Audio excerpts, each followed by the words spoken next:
con la ponencia del doctor Nicolás Iván Martínez. Hola, doctor. Hola, Nova, muchas gracias. Pues gracias, Marlene, por la presentación de hace ratito. Me parece que fue una muy buena clase. Un gran resumen de todo lo que tiene que saber, así como vuelo de pájaro, para cuestiones de pericial, etcétera. Y bueno, pues por lo que tengo entendido, la mayoría son psiquiatras, psicólogos, ¿no? No sé si por aquí hay algún abogado, o criminólogos, etcétera. Pero bueno, voy a tratar de en las siguientes 2 horas que tienen conmigo. Vaya, qué masoquistas. Escucharme a mí 2 horas, qué martirio. Pero bueno, perdón que me quite ya la chamarra, pero como que ya empezó a hacer calorcito, entonces voy a andar un poquito acalorado seguramente ahorita con la charla. Em, pero bueno, en el curso me pareció, y ahí sí hablo un poco más a título personal, me pareció importante que el día de hoy, que es nuestro primer día de curso, clarificáramos justo estas diferencias que hay entre las clasificaciones clínicas vigentes. Y esto no solamente, me parece, podría eh, hacer competencia exclusivamente en el ámbito pericial, sino me parece que también en el clínico. Eh, Tener dos clasificaciones y que casi por praxis, un tanto. Aguas, por ahí hay un par de micrófonos abiertos. Cristina, si puedes apagar, gracias. Casi por entrenamiento en distintas áreas, se considera que el DCM es como la clasificación diagnóstica que hay que aprender y con la que hay que diagnosticar, y se llega a aterrizar un tanto como la manera en la que se ejerce el diagnóstico en muchos ámbitos, sobre todo, y para sorpresa mía, en el ámbito pericial, en el ámbito de la criminología, de la psicología forense y de la psiquiatría forense en México, se utiliza muchísimo el DCM. Y eso, repito, para sorpresa mía, por algunas particularidades que les diré. La sesión la voy a dividir primero en una charla un poco más con PowerPoint, que ahorita les compartiré, ¿no? Para que ustedes tengan ahí la guía de las diapositivas que tengo de esta charla.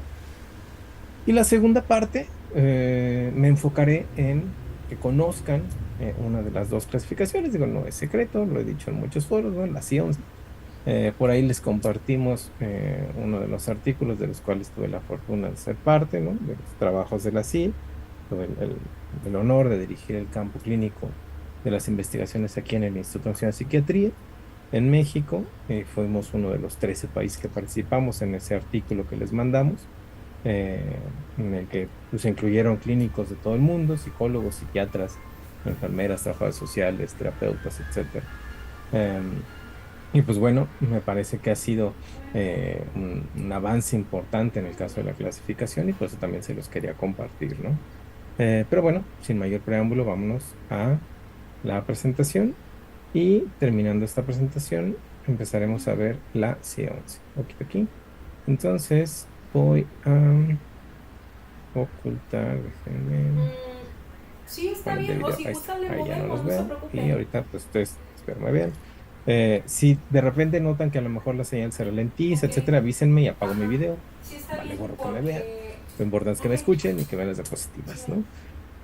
Ok, entonces, como les decía, tenemos dos clasificaciones, y hay diferencias importantes, repito, me parece no solamente en el ámbito pericial, sino también en el ámbito clínico. Esta manera de conceptualizar, por un parte, criterios diagnósticos, por otra, guías diagnósticas, uno un poco más decantado a un sistema de common law, como es el DCM, y uno un poco más universal, como es la CIE, hacen diferencias importantes, sobre todo ya al momento de aterrizarlo en el ámbito de la praxis clínica y la praxis pericial. Y bueno, pues me parece que esta es una de las lógicas que tenemos que haber establecido desde el inicio, ¿no? Tal vez lo voy a anotar por ahí para en los siguientes cursos, en el speech de bienvenida, decirles esto.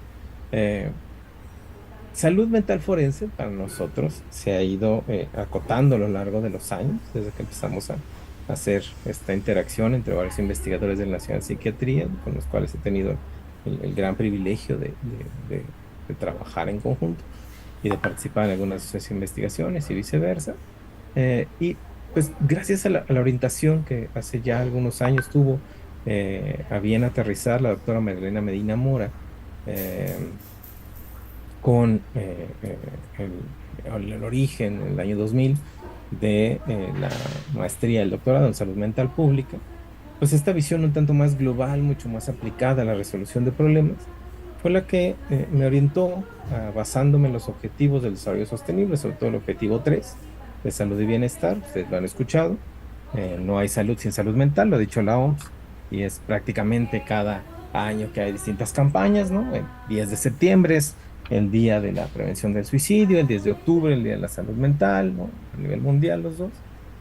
Pues bueno, pues hay distintas campañas y concientización de trastornos mentales y de la perspectiva, ¿no? Que se tiene. Lamentablemente este curso no les daré yo nada de derechos humanos, solamente voy a acotar un poco hoy y acotar tal vez un poco, no mucho en la charla que les daré el viernes. Quise dejar un poco más a algunos amigos que participaron en lugar de que estén escuchándome a mí todo el tiempo.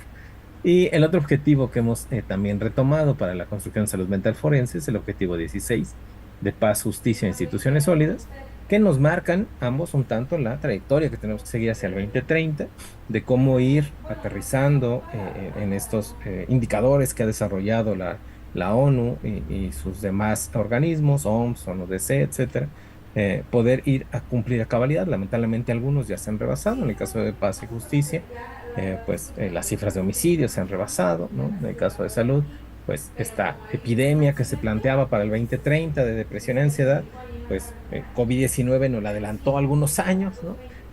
Y hoy es una realidad la gran necesidad de demanda, o más bien la demanda imperiosa y la necesidad de la población de atención en cuanto a salud mental se refiere. Y bueno, pues incluso el desarrollo, ¿no? De estas tecnologías para que en telemedicina, ¿no? En telepsiquiatría se pueda poder proveer de atención y eso facilita en mucho el acercamiento a distintas poblaciones, distintas áreas que por circunstancias de traslado, de tiempo, pueden llegar a ser muy complicado que tengan una atención adecuada por parte de algún profesional de salud mental. Pero bueno, con estos dos objetivos es que hemos ido desarrollando este constructo de salud mental forense. Data prácticamente la primera publicación que hicimos en cuanto a la propuesta como tal en 2018 en uno de los libros de la colección de Derecho y en el caso de Tirano Blanche, en un libro coordinado por la doctora Zoraida García Castillo, que ahí propusimos un poco el constructo y lo fuimos depurando hasta que en el 2020 logramos publicar este libro de salud mental forense en Tirarlo Blanche. Y bueno, pues poco a poco lo hemos ido modificando, ¿no? Y para nosotros al día de hoy, pues es una rama de la salud mental pública con una visión inter y transdisciplinaria que pues propone desarrollar investigación en muchos campos de interacción, ¿no?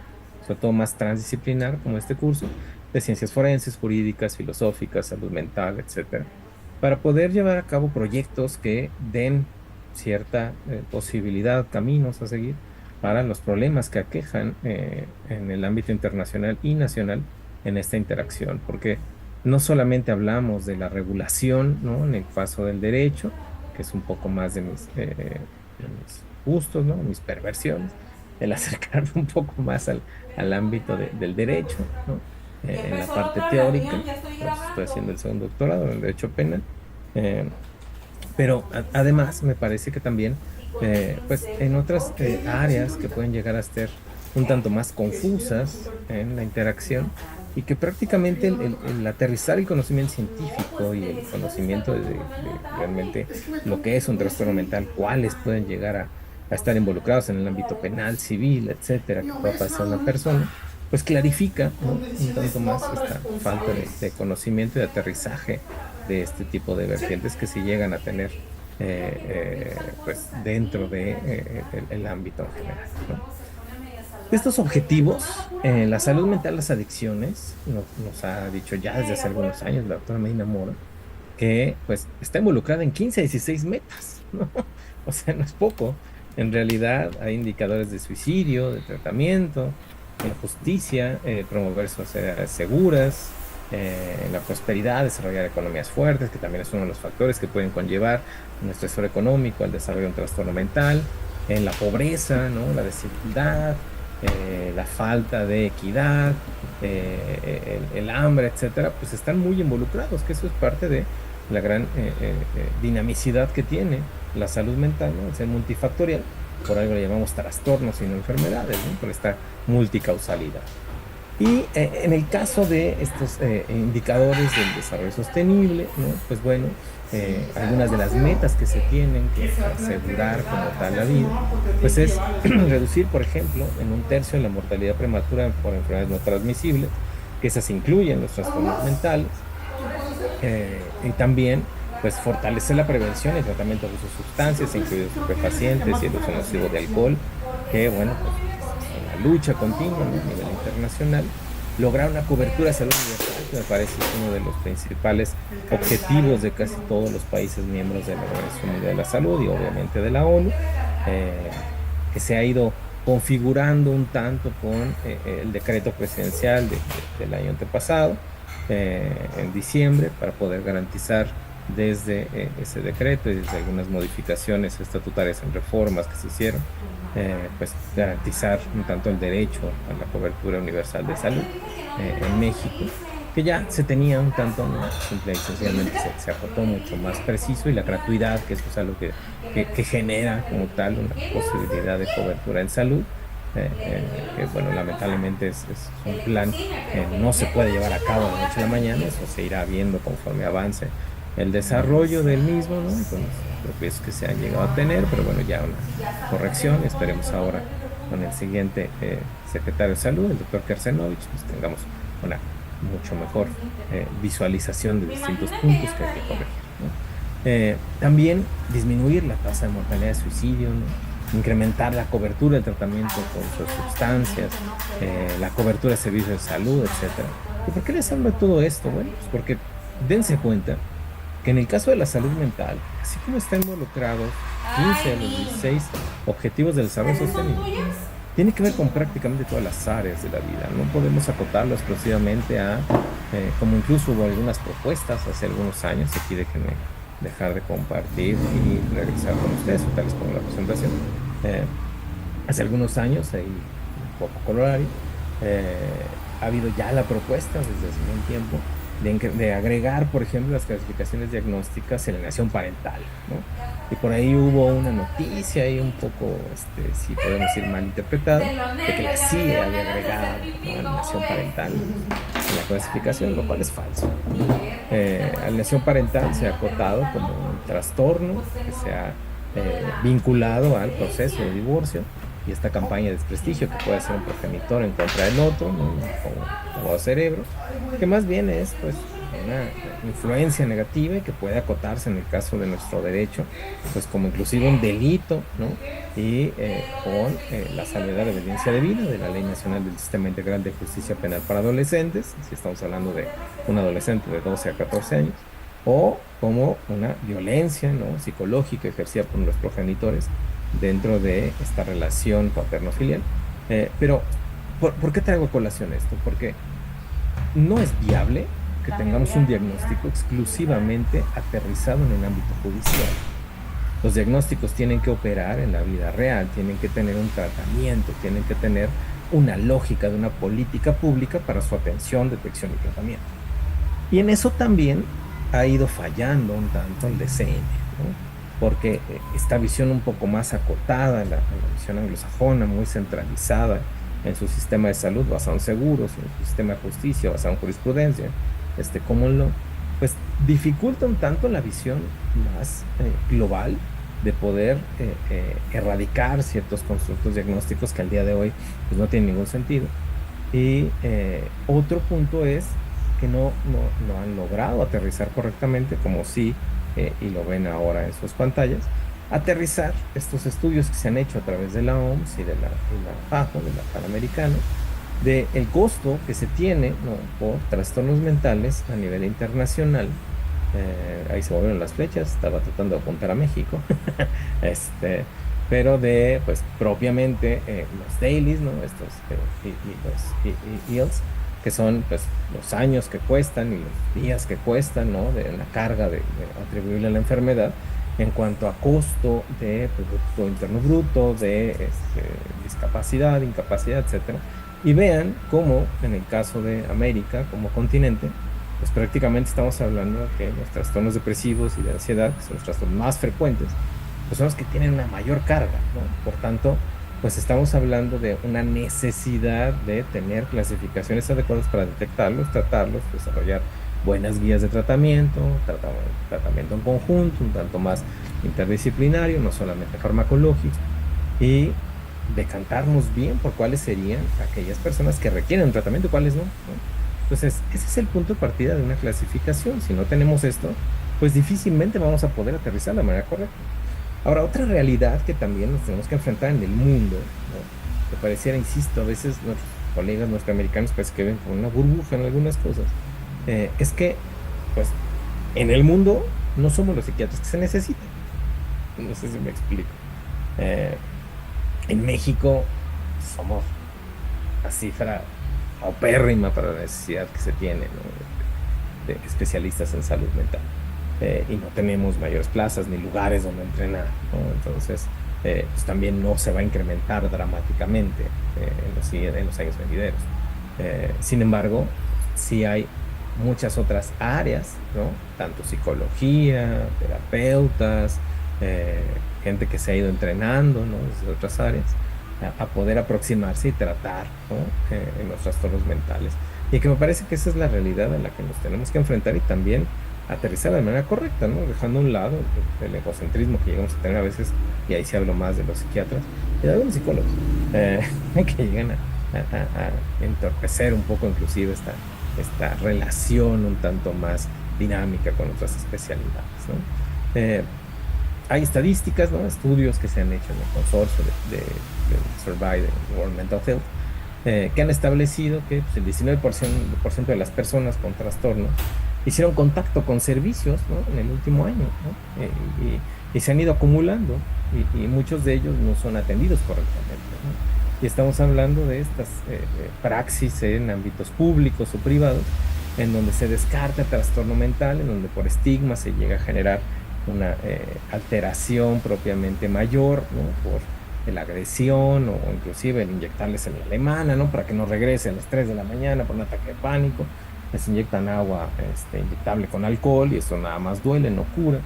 Eh, y pues prácticamente este estigma que ha ido pululándose en el resto de atención médica y atención de salud en general, descartando la atención en salud mental, que bueno, el día de hoy, en el caso de México, pues es una realidad que ya tenemos un sistema, o mejor dicho, en las leyes, ¿no? Todavía falta reglamentos, desarrollar un poco más el sistema de salud, que orientan a tener una atención en un ámbito de hospital general, ¿ok? Entonces, ese tipo de circunstancias, pues hay que tomarlas mucho en cuenta. La salud mental puede llegar a estar comprometida en una de cada 4 personas en el mundo. Y el 75% de las personas que padecemos un trastorno mental vivimos en el mundo en desarrollo, ¿no? En países en desarrollo. Y pues estamos hablando de gastos que no han volteado, ¿no? Se han visto más hacia otras entidades, patologías, ¿no? En el caso muy imperioso y muy necesario en su momento de COVID.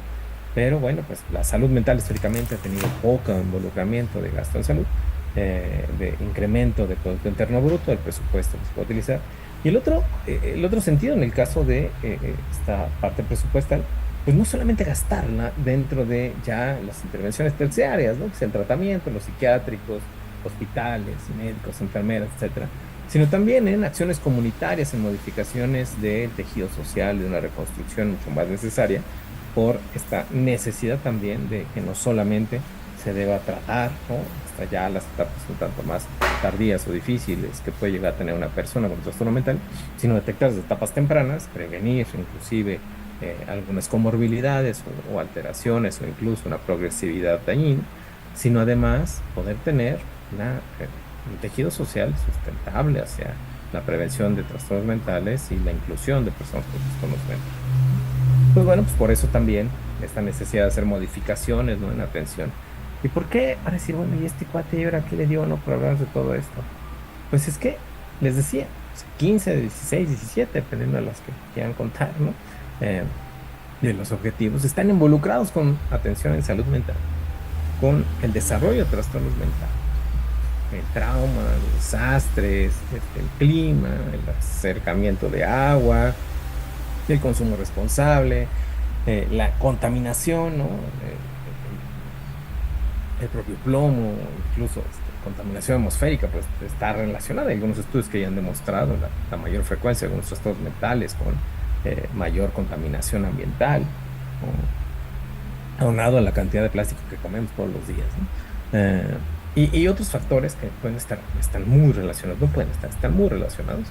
Y justo esta publicación del 2018 de Lancet Psychiatry pues lo demuestra, ¿no? De este tipo de consorcios que han logrado evidenciar la necesidad de atender todas estas vertientes para también mejorar la salud mental de las personas.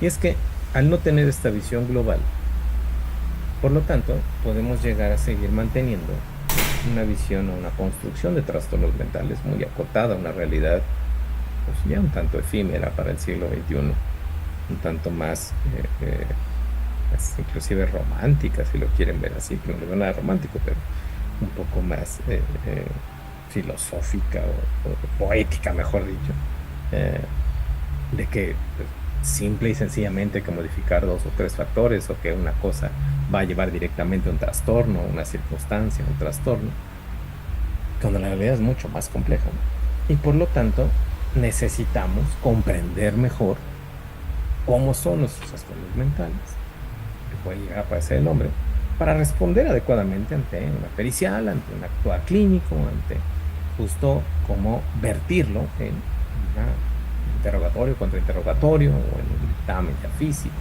o en un metaperitaje incluso. Decía Nietzsche, solo comprendemos aquellas preguntas que podemos responder. Si yo no tengo el background necesario, ¿no? Para poder hacerlo, pues difícilmente voy a poder aterrizar y responder bien a las preguntas que me hagan.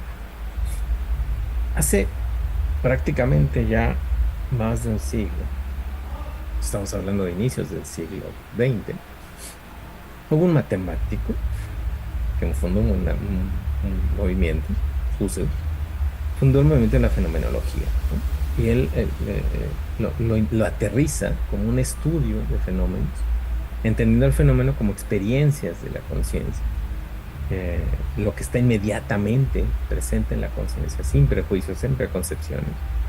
Y la fenomenología, esta corriente filosófica que él desarrolla, recoge las descripciones de conducta en el caso de la salud mental del enfermo y sus expresiones verbales, y una vez obtenido esto, intuye y reflexiona con el objetivo de captar lo esencial. ¿Y por qué rescato un tanto esto?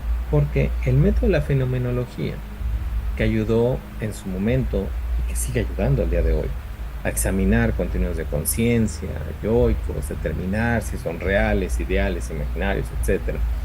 Y poner como en un punto un tanto más efímero, ¿no? Abstracto, a suspender a la conciencia del ámbito fenomenológico y poder empezar a depurarla y estudiarla, pues es lo que ha permitido que grandes de la psiquiatría y de la psicología y obviamente de la fenomenología pues puedan aterrizar, ¿no? Algunas construcciones clínicas. Por un lado tenemos Tal Jaspers, ¿no? Con este maravilloso libro y tiene muchos otros aterrizajes, ¿no? De psicopatología en general, que nos ayuda a entender o a comprender estas relaciones significativas del yo patológico en el mundo. Jaspers pues prácticamente fue uno de los alumnos de Husserl, ¿no? Y que entendió prácticamente la fenomenología que él proponía para los fenómenos físicos, matemáticos, etéreos, y la aterriza en el ámbito de los trastornos mentales. Y es la fenomenología que hemos ido estudiando prácticamente desde albores del siglo XX hasta lo que llevamos de 24 años del siglo XXI. Un alumno de Kurt Schneider, qué decir, Kurt Schneider no solamente estudió con Jasper, sino también con Kraepelin. Kraepelin, uno de los primeros taxonomistas que tuvimos en el ámbito de la psiquiatría, que empieza a describir fenómenos aislados, ¿no? Síndromes, síntomas, para poderlos ir agrupando. Eh, pues estudia con ambos y él dijo esta frase maravillosa: diagnosticar es el atender al cómo y no al qué, ¿no? Es decir, él combina esta manera de sus profesores, de sus mentores, de poder ver entidades clínicas y también interesarle un poco más fenomenológico, ¿no? Y le debemos a Kurt Schneider lo que al día de hoy llamamos trastornos de personalidad, les llamaba trastornos psicopáticos. Y es con esta corriente de la fenomenología y de la psiquiatría que podemos llegar, aquí déjenme estar con ustedes, ahorita les vuelvo a compartir la presentación, que podemos tener una aproximación mucho más real, ¿no? De lo que sucede con una persona que padece un trastorno mental. Porque finalmente uno de los principales problemas con los que nos encontramos en el ámbito de la realidad clínica es que los pacientes pues no leen los libros, obviamente, ¿no? Entonces no se van a cumplir a cabalidad los criterios diagnósticos que nos puede decir una u otra clasificación. Y podemos tener fenómenos un tanto más parciales clínicamente o subclínicos o con sobreexpresión de algunos comportamientos, de algunos síntomas, de algunos síndromes, de algunos rasgos cuando hablamos de personalidad, que podrían equipararse, como decía por ahí Marlene, si hay más, pues se invalida, que dan más hacia esta lógica de la parsimonía, ¿no? De la física, que es muy probable que cuando hay tantas cosas, pues el origen sea uno solo, ¿no? Y en muchas ocasiones, pues no estamos frente a puramente a alguien con un trastorno mental, sino con alguien que tiene una condición un tanto más neuropsiquiátrica o endocrinológica. Y aquí es donde me quiero tener un poco antes de aterrizarme hacia esta parte de los trastornos mentales y la diferencia de clasificaciones. Y es que tenemos que tener muy claro que los trastornos mentales son diagnósticos de descarte. No podemos aproximarnos directamente a diagnosticar a una persona cumpliendo un checklist. No se trata de palomear criterios. No se trata de decir, sí, es que en la infancia fue de esta manera y entonces, y de repente todo el mundo es border, todo el mundo es psicótico, ¿no? Todo el mundo es bipolar, ¿no? Todo el mundo es psicópata. Pero si todo el mundo fuera psicópata, no sufriríamos como sufrimos, pero bueno, es otra cosa.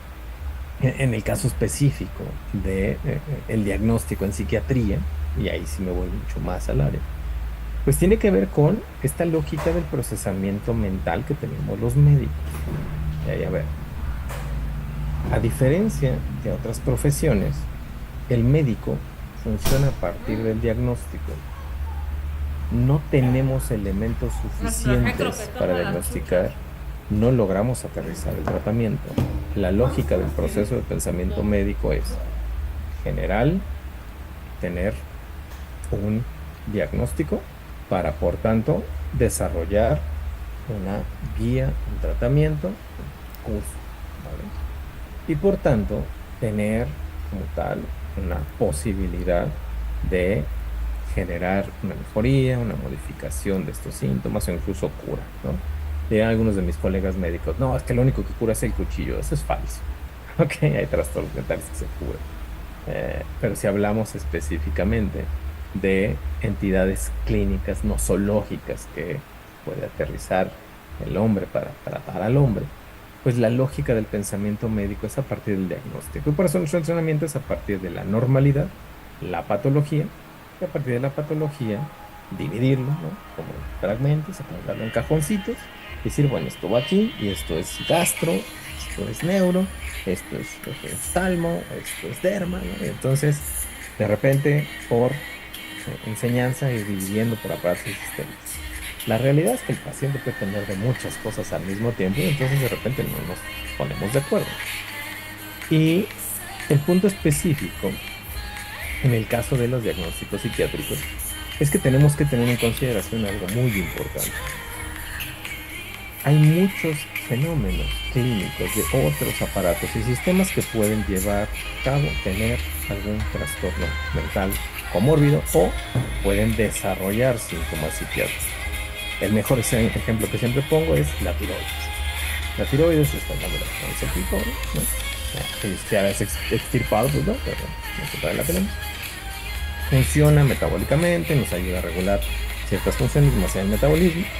Y si funciona de más, hipotiroidismo, o si funciona de menos, hipotiroidismo, hay alteraciones precisas que pueden llegar a manifestar síntomas de depresión o de hipomanía, o incluso de ataques de pánico. Si yo tengo una alteración dentro de los electrolitos de la sangre, ya sea sodio, cloro, fósforo, potasio, puedo llegar a manifestar síntomas muy similares a también estos cuadros. Si yo tengo alteraciones dentro de las hormonas que competen a órganos sexuales, puedo tener alteraciones en el estado de ánimo, entonces que es una agresividad. Si yo tengo alteraciones físico-químicas, eléctricas, cerebrales, pueden haber manifestaciones psiquiátricas dentro de algunas entidades muy enfocadas en grupos epilépticos con paroxismos específicos en algunas áreas. Si yo tengo un traumatismo transcefálico que derivó en un edema cerebral, en hematoma, esa alteración pudiese no estar manifestando claramente síntomas neurológicos, pero pudiese haber un cambio sustancial posterior a ello que condujera a síntomas psiquiátricos. Entonces estaremos frente a una enfermedad neurológica. ¿Y por qué les pongo esto en la mesa? Porque no es llegar y decir, sí, cumple cabalidad, le interrogo y le aplico esta escala. Se requiere de un entrenamiento clínico. Por eso he sido muy claro desde la participación que tuve en la ponencia en Marlene. Un psicólogo clínico forense es equivalente a un psiquiatra forense, porque los psiquiatras hemos tenido el entrenamiento clínico y la alta especialidad es el ámbito forense. Los psicólogos, desde un inicio, si no tienen un entrenamiento clínico, un entrenamiento de poder aterrizar como tal algunas construcciones clínicas, diagnosticar, etcétera, pues difícilmente van a poder aplicar una lógica de un razonamiento clínico. Y también se requiere esta expertise para poder entender y aproximar. Porque el gran reto en lo forense no nada más es entender el diagnóstico y saberse los criterios o las guías, sino aterrizarlo y concatenarlo con el objetivo de la pericial que estamos aplicando. Si yo digo que una persona tiene esquizofrenia porque aúlla por las noches, no estoy basando en ningún sentido claro que esa persona realmente tiene esquizofrenia. Si yo digo que esta persona no es capaz de tener a sus hijos y que hay que quitarle guardia y custodia, pues entonces tengo que clarificar cuáles son los síntomas que ponen en riesgo a sus menores hijos y entonces darle la oportunidad de un tratamiento y de plantear una esperanza, etcétera, y una aproximación para que dentro del proceso pues, también se le conmine o se le sentencia que se trate y pueda tener una conducta supervisada y luego ya tener, ¿no? Porque si no caemos en una estigmatización incluso dentro de la praxis del ámbito pericial. Pero además debemos de conocer que puede haber otros procesos que pueden estar llevándose a cabo en el cuerpo de esa persona que pueden estar generando estos síntomas. Entonces, ahí sí me parece que los médicos tenemos un tanto más la voz cantante para poder ir depurando algunos síntomas que al entrenamiento muy adecuado en psicología clínica se pueden ir entendiendo y retirando, ¿no? Entonces, después de un buen interrogatorio, una buena historia clínica, aprender y hacer una presunción diagnóstica. Decía Marlene, en el ámbito forense a veces tenemos muy poco tiempo, ¿no?, de poder hacer una evaluación y a lo mejor tengo el permiso de accesar a un centro de reinserción social toda la mañana. Entonces me voy a llevar 3-4 horas interrogando a esa persona con descanso, sin descanso, etc. Pero es la única vez que la voy a ver. Y basándome en esa entrevista es donde voy a aseverar si tienen un diagnóstico. Y es una vez trastabillamos. ¿Por qué? Porque no sabemos de... ¿no? Y a mí me encanta eso, es algo que se me olvidó decir eso otra vez. Muchos peritos dicen, ¿y en qué basó su dictamen? En el método científico, ¿no? Cuando le preguntan la contraparte. Díganme en qué momento experimentaron, tuvieron hipótesis, objetivos, hicieron análisis, comprobaron, hicieron que otras personas lo replicaran. Eso es método científico. Lo que hacemos es un método de una evaluación clínica. Y no necesariamente tiene que ser una evaluación clínica demasiado estructurada, porque esa puede también perderse de vista todas estas variables que se manifiestan ante la variabilidad diagnóstico de presentación de síntomas que tiene una persona en la realidad. Por vía de consecuencia, el hecho de que tengamos una aproximación de una entrevista clínica a profundidad, semiestructurada, estructurada, etcétera, pues esa será nuestra metodología y tenemos que tener el expertise, tener el entrenamiento, más allá de solamente conocer los criterios clínicos. Hablado y depurado esta parte, entonces vamos a seguirle con qué es lo que nos dice en el caso de la CIE, por ejemplo, que es un trastorno mental. La CIE dice que son síndromes que se caracterizan por una alteración clínicamente significativa en la cognición, la regulación emocional o el comportamiento de un individuo que refleja una disfunción en los procesos psicológicos, biológicos o del desarrollo que subyacen al funcionamiento mental y comportamental. Estas perturbaciones están generalmente asociadas con un malestar o deterioros significativos a nivel personal, familiar, social, educativo, ocupacional o en otras áreas importantes del funcionamiento. Por lo tanto, estas circunstancias en las que nos aterrizamos de que es un trastorno mental y que no, ya están muy claras en ambas clasificaciones, ¿no? En DSM y en CIE, esta es la definición de CIE. Pero todas tienen una alteración clínicamente significativa y subyacen en la vida psíquica de la persona y tienen manifestaciones. A diferencia de otras áreas de la aproximación de la salud del ser humano, no tenemos, y ahí regreso con ustedes, ahorita regreso a la presentación, no tenemos signos patognomónicos en estudios. Por favor, dejen de engañarse. El déficit de atención no se diagnostica con electroencefalograma. La esquizofrenia no se diagnostica con resonancia magnética. El trastorno bipolar no se diagnostica con una placa. No, o sea, no hay, al día de hoy, con base en el desarrollo de las investigaciones internacionales que se hacen en cada uno de los ámbitos de la salud mental, sobre todo en distintos trastornos, un marcador biológico específico, salvo contadas excepciones, por ejemplo, Alzheimer, ya podemos hablar más de enfermedad, depósitos de ApoE, con cierta manifestación de algunos genes, etcétera. Corea de Huntington, que es la expresión de estos tripletes en el DNA, etcétera. Trisomía 21, sí, estamos hablando de manifestaciones físicas y psiquiátricas de circunstancias muy puntuales. Pero a diferencia de ellos, que serían enfermedades, porque tenemos el agente causal, la mayor parte de las entidades nosológicas en cuanto a salud mental son trastornos, por lo tanto son multifactoriales, multicausales. Si alguien les dice que tienen una inmadurez cerebral en el electroencefalograma y que por eso tienen TDA, mejor huyan y cuéntenselo a quien más confianza le tengan y denúncienlo contra quien sea. Porque la realidad es que así no se diagnostica, ¿ok?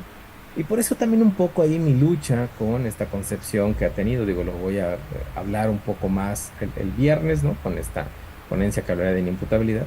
Pero está este disconfort que tengo con el neuroderecho y cómo quiere Bueno, aterrizar con evidencia mándeme. poco sostenible a lo largo de las investigaciones de que hay marcadores biológicos para ciertas A circunstancias, cuando en realidad todavía no lo hay. a Raimundo. Por lo tanto, el diagnóstico en el ámbito de salud mental es clínico, ¿ok? Interrogatorio, Sí. información, evaluación de comportamiento, etc. No necesitamos aislar a una persona 6 meses y verla cómo se comporta y si grita, no. Ya al día de hoy, con los instrumentos clínicos, pues una buena entrevista clínica puede ir desde unos 30 minutos Ella hasta cambió a las 6, 7 2:20. horas, ¿no? Dependiendo de la profundidad de los casos. Yo lo que les aconsejo, y con esto cierro esa parte, es que en el ámbito pericial acoten muy adecuadamente qué es lo que tendrían que interrogar, que está asociado Porque Rigoberto, con el pues, suceso por el podemos cual fueron moverlo para llamados a ser mañana. delitos. Le iba a Si es en el comentar ámbito porque penal, con mañana el tiene delito que se persigue, si es la imputabilidad, etcétera, si Hay es agendado víctima, que dice si es presunta ICM. víctima, presunto delincuente, mejor dicho, o si es en el ¿Lo ámbito cancelo civil, si es entonces? por guardia y Ok, custodia, entonces puedo moverlos. testamento, etcétera, etcétera. Pues no sé si gustan, los Capacidad, muevo bla, bla, bla. ellos dos para Pero mañana.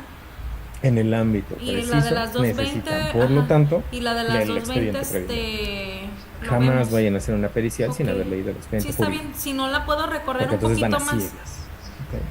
¿Ok? Ahora, si entonces ya con dependencia de las Ok. filias intervenciones de cada uno Ok. de nosotros nos Espérame, enfocamos porque en creo cada que una ya de las llegó alguien aquí. clasificaciones, pues bueno, pues espero hoy tratar de convencerlos Sí. de decantarse por una de estas dos. Por un lado tenemos una de las clasificaciones Ok, que ha avanzado permítame, deje que llegue importante su en los mamá. últimos Ok, ahorita años, le digo, bye. con una visión Hola, muy buenos días. focalizada en atención de salud mental pública, con una visión de psiquiatría con Hola. respeto a derechos humanos, de salud mental con ay, respeto a bonita. derechos humanos. Y por Comentar. otro lado tenemos el deseo. Ahorita le surgió un imprevisto a la doctora. Desde hace muchos años, la Organización Este, Mundial de la Salud, que derivó de, ¿crees que te obviamente, la podamos ONU, reagendar que es para un organismo mañana? que se origina Te posterior cobramos a la la mitad Segunda de la Guerra consulta. Mundial, Ahora sí que nos disculpes. data de 1948. Ya existía ¿Sí? una ¿O quieres más clasificación tardecito? de No tengo nada en la enfermedades en tarde. Europa, que era la CIE, ¿no? Ya llevaba algunos años ahí utilizándose como esta manera en Europa y un poco en Asia y algunos países africanos ya más occidentalizados, ¿no? Pues estas grandes guerras que tuvieron y de conquistas, etcétera, y de invasiones, mejor dicho. Pues bajo esta perspectiva, pues había una clasificación, ¿no? Que se dio en su momento de la CIE.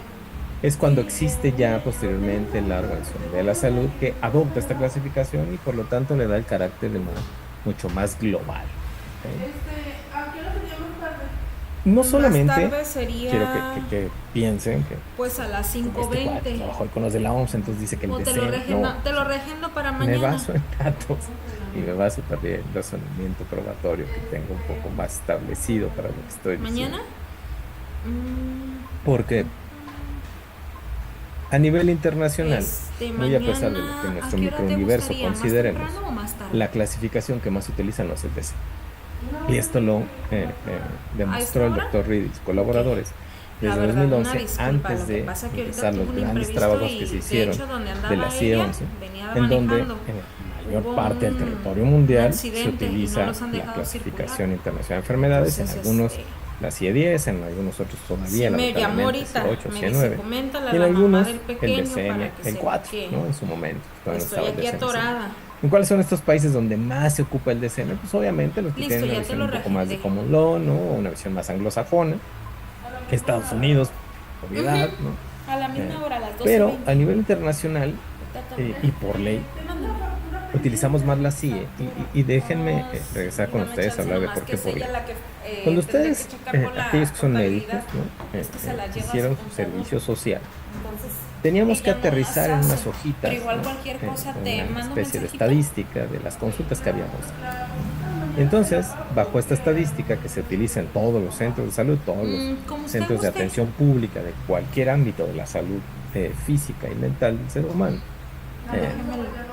se aterrizaban con base en la CIE. ¿Por qué? Porque en Sí. las normas pero la que quiero guían pagar hacia completa. la parte epidemiológica, estadística por la ley de meteorología, se necesita tener un aterrizaje estadístico con un sistema de clasificación internacional.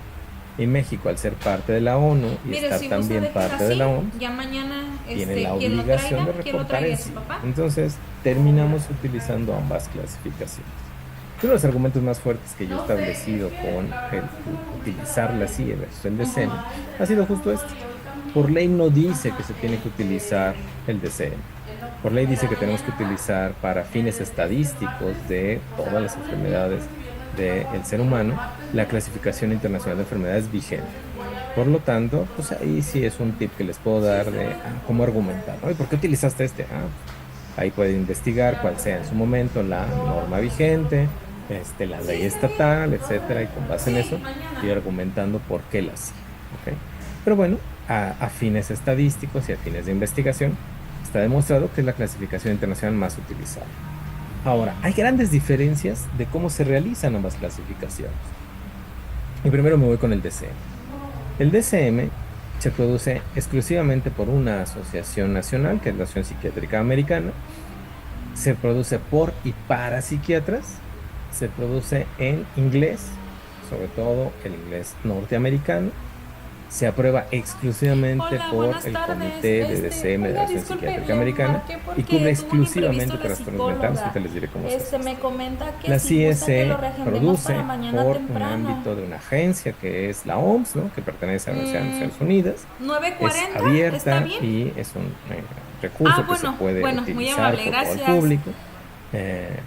Es para No los tengo países problema. y para Ay, los Isaac, que nos están salió ya en bien con primera los línea, ¿no? Y pacientes. todos los niveles, Ahorita viene generando tu la mamá, atención en pero va a salud tardar. de todos los Ay, ámbitos es que este que pinche competen pedo a la está... atención en salud Se le del ser olvidaron humano. las llaves adentro. Tiene una visión ¿cómo mucho ves? más global, De multidisciplinaria, la casa. se desarrolla en distintos Ajá. lenguajes, es Ay, aprobada sí. por la Asamblea de la OMS y cubre todas Sí. las condiciones de Y salud las de del allá ser de humano. la casa. Ahora, supongamos que los 88, No, me siento aquí como la canción, cada vez que hablo son menos.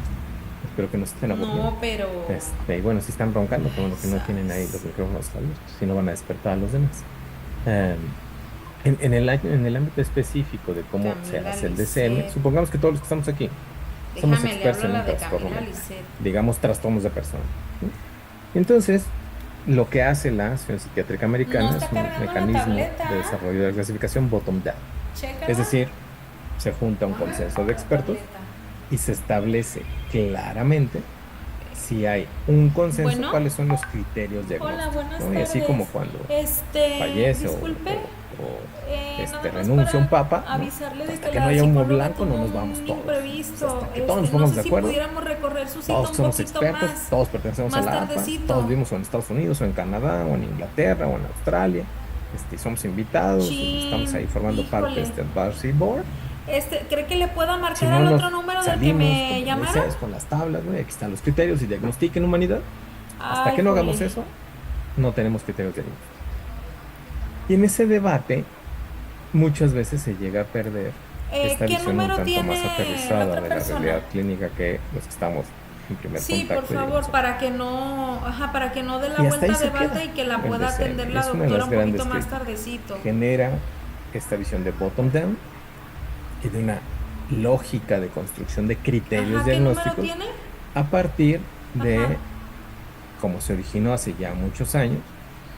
Prácticamente el DCM se origina igual postguerra, ¿no? El 52 fue el primer DCM, no la opción DCM1, la opción DCM. Ya a partir del 62 sea el DCM2 y ya en consecuencia. Pero por ejemplo, prácticamente desde el DCM2, DCM3, los cambios han sido muy pocos.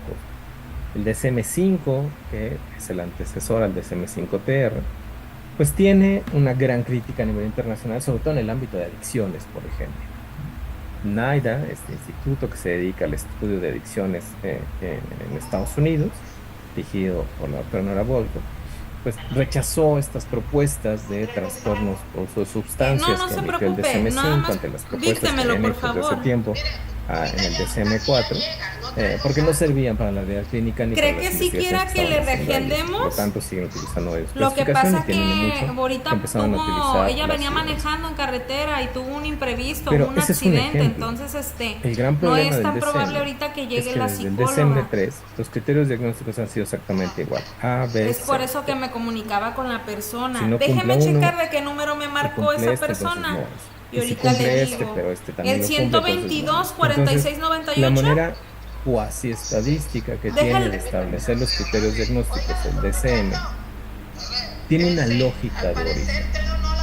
El sistema de salud norteamericano, donde obviamente está la APA, tiene un sistema basado en seguros Eh, y las aseguradoras requieren de una puntualidad de saber cuáles son las condiciones que van a tratar. Aunque Sí, la mayoría de los comentarle, seguros a nivel ¿le mundial puedo no dejar cubren recado? salud mental.